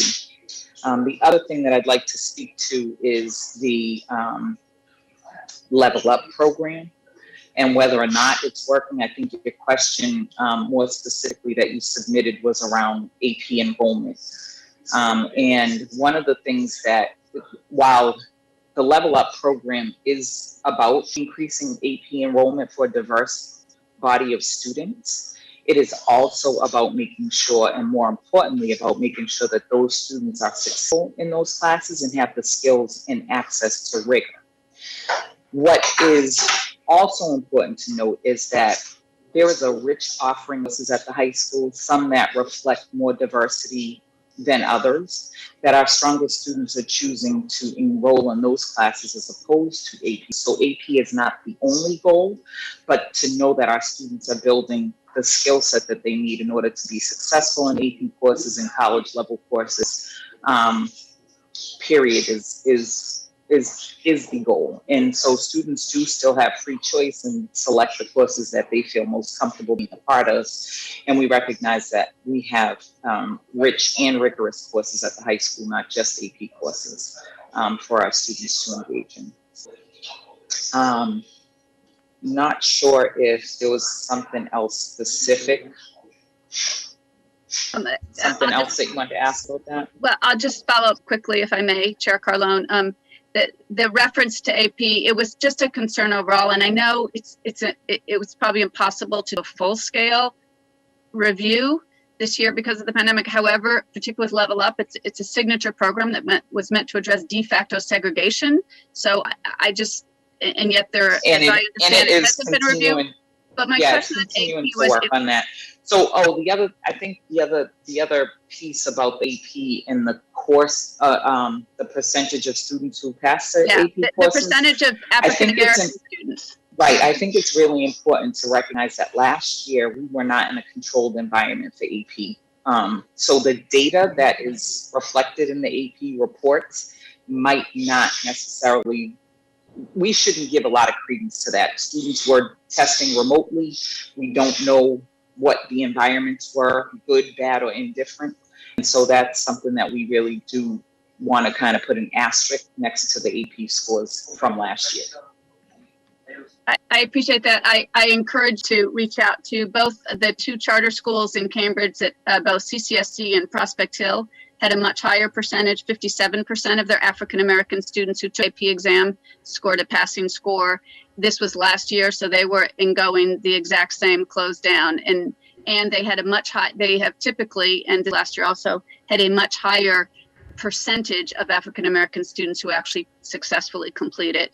It's a smaller size, but it's a much higher percentage than we have managed to do. So I appreciate it. Again, I know this has been a really terrible year, and yet we need to hold ourselves accountable. There's not a lot in this budget that does that. There's not the tie to accountability that I had asked for last year. And just where this is, I won't ask a couple other questions, but I will say it is very, very hard for me. I went back and listened to myself last year, and I said I wanted to support the school committee and still want to support the school committee. But last year I expressed a real concern about there being no explicit plans to address the disparities in outcome. There's not a plan for programmatic change that we know can work. There's not a plan for intensive tutoring. There's not a plan for individual success. And also, yes, we opened our schools earlier kids than others, but there were tons of districts. This is not in the school committee realm. I recognize that there were many other factors that played into this that we did not open in time. I don't know. Okay, how to address it. I have to step Chair in. Carlone, I want to say one thing. No, let me finish what I need to say. First of all, you're both having an excellent conversation. All conversation goes through the chair. And the subject matter focus is the budget. This is the Finance Committee. So please get to that point. I'm explaining my vote last year on the budget and my vote this year on the budget. Very long explanation. That I need in a budget, which I said last year, explicit plans to address this. Last year, I voted for it, and I said I had pledged never to vote again for a budget that not explicitly commit to high expectations with goals, with accountability. And we have had goals for too long without accountability. So it is, I cannot vote for the budget, the school department budget this year. All means all, and I don't see it here. And it's not, it really is a clarion call for more action, more bold, and also just accountability. Put in the budget that you unequivocally say, this budget will us to the goal that we set out, and I will vote for it. But I don't see it there. I didn't hear it in answers tonight. Thank you. Thank you. If any other counselors have questions, please raise your hand so I know who to call on.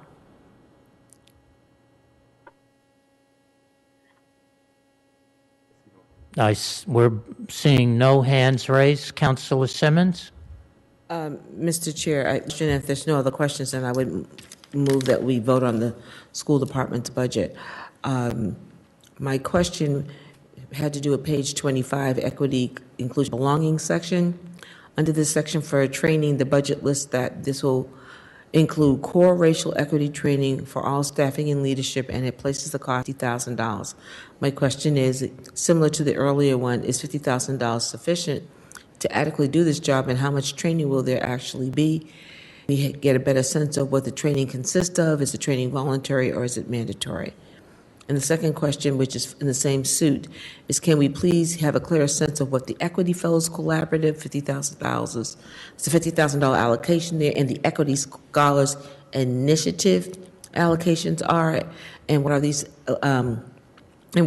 these locations actually getting us? Because what I don't see, and I'm not trying to jump on anyone else's bandwagon, is I'm trying to draw a line from the money we spend on, let's say, equity and inclusion, and an outcome.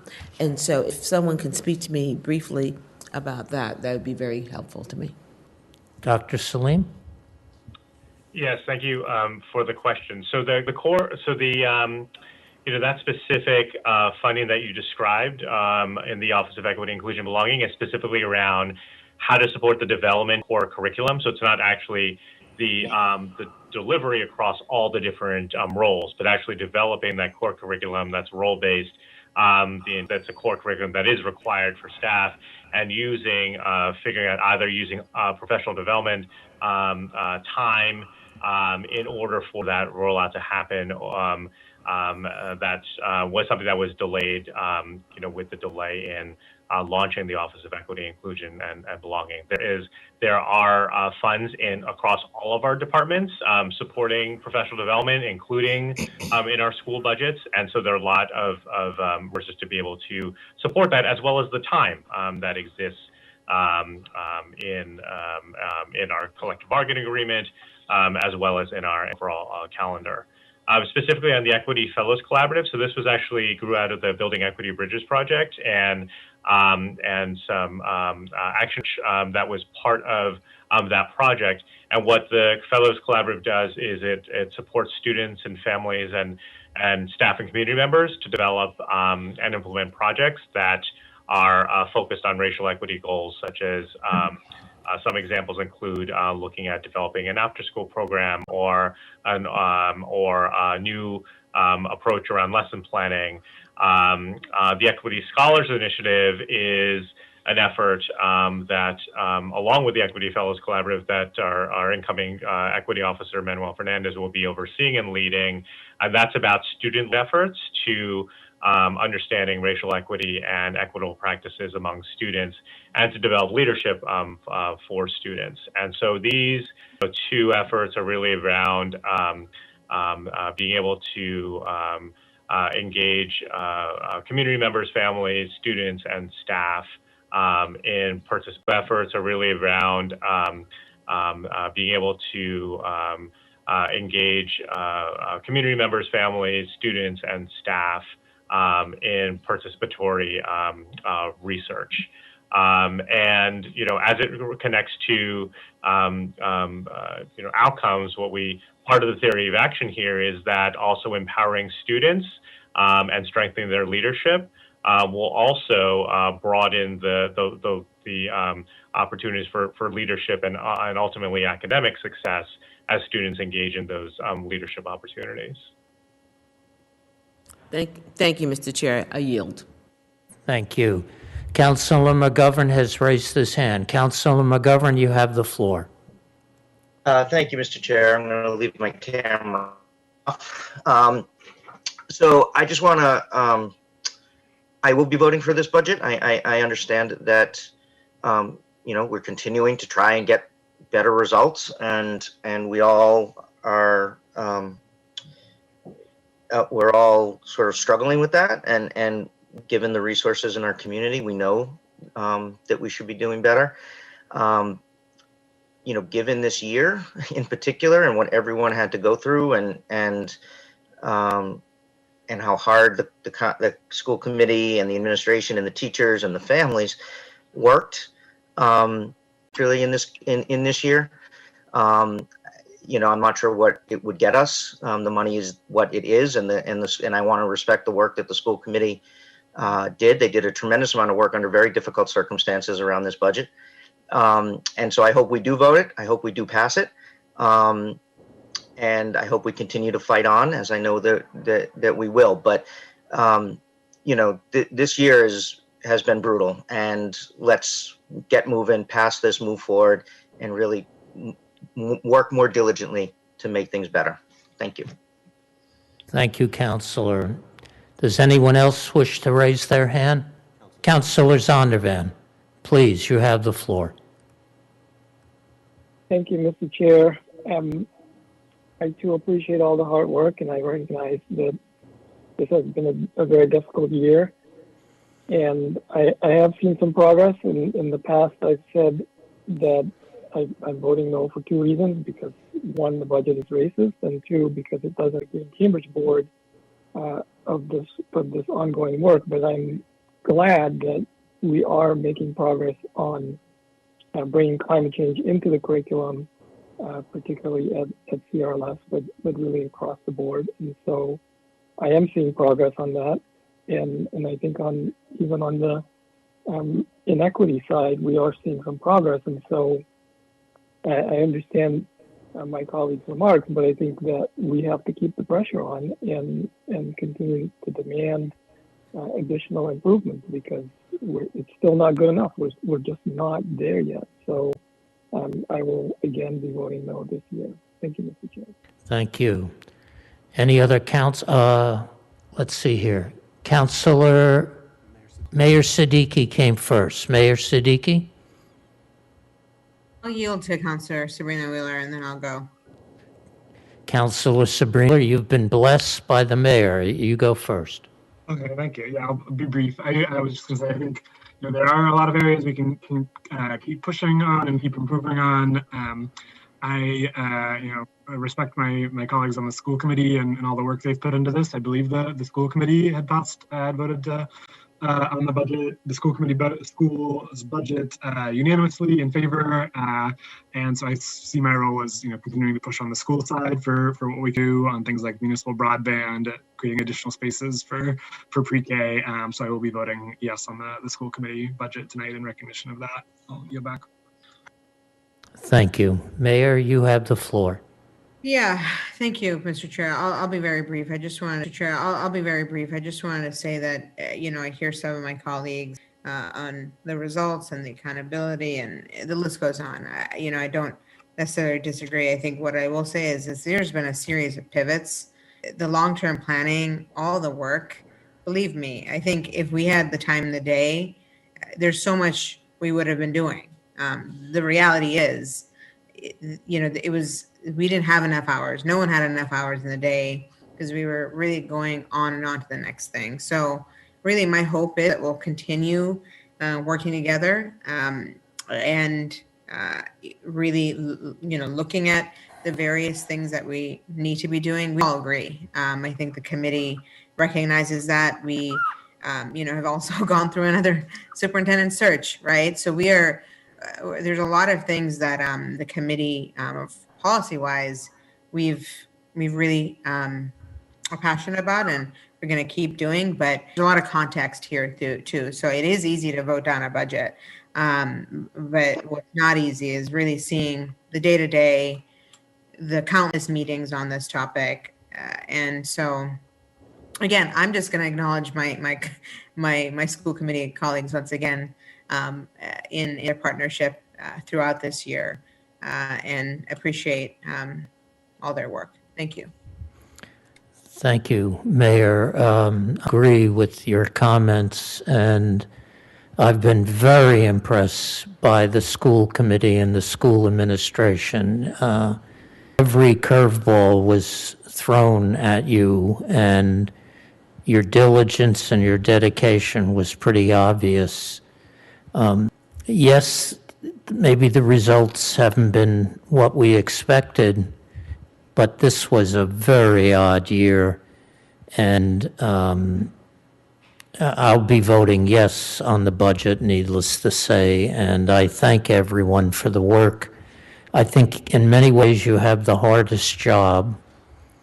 Of course, I will say the opposite whenever I see you in person, but in reality, you definitely have the hardest job, and this was the hardest year, educating so many children. I give you a lot of credit and the benefit of the doubt. So I would... So, Mr. Chair? Yes? Thank you, Mr. Moving toward, is there any more questions in queue? Because if not, because your words were quite prophetic, it might be good to end on a positive note. If there's no further questions in the queue, then I'd move. Yes, that's what I was going to do, but please do, Co-Chair. Thank you. I would pleasure to move the school department's budget forward with a favorable recommendation. Thank you. On that motion, on that motion, Vice Mayor Mallon. Yes. Councilor McGovern. Yes. Yes. Councilor Nolan. No. No. Councilor Simmons. Yes. Yes. Councilor Sabrina Wheeler. Yes. Yes. Councilor Toomey. Absent. Councilor Zondervan. No. No. Mayor Siddiqui. Yes. Yes. Councilor Carlone. Yes. Yes. The motion passes 6 in favor, 2 against, and 1 absent. Thank you all. Move to adjourn? So moved. On that motion, Vice Mayor Mallon. Yes. Yes. Councilor McGovern. Yes. Yes. Councilor Nolan. Yes. Yes. Councilor Simmons. Yes. Yes. Councilor Sabrina Wheeler. Yes. Yes. Councilor Toomey. Absent. Councilor Zondervan. Yes. Yes. Mayor Siddiqui. Yes. Yes. Councilor Carlone. Yes. Motion passes 8 in favor, 1 absent. Thank you all. This has been a very energetic series of Finance Committee meetings, and we appreciate everyone's input. Have a good night. Good night. Right.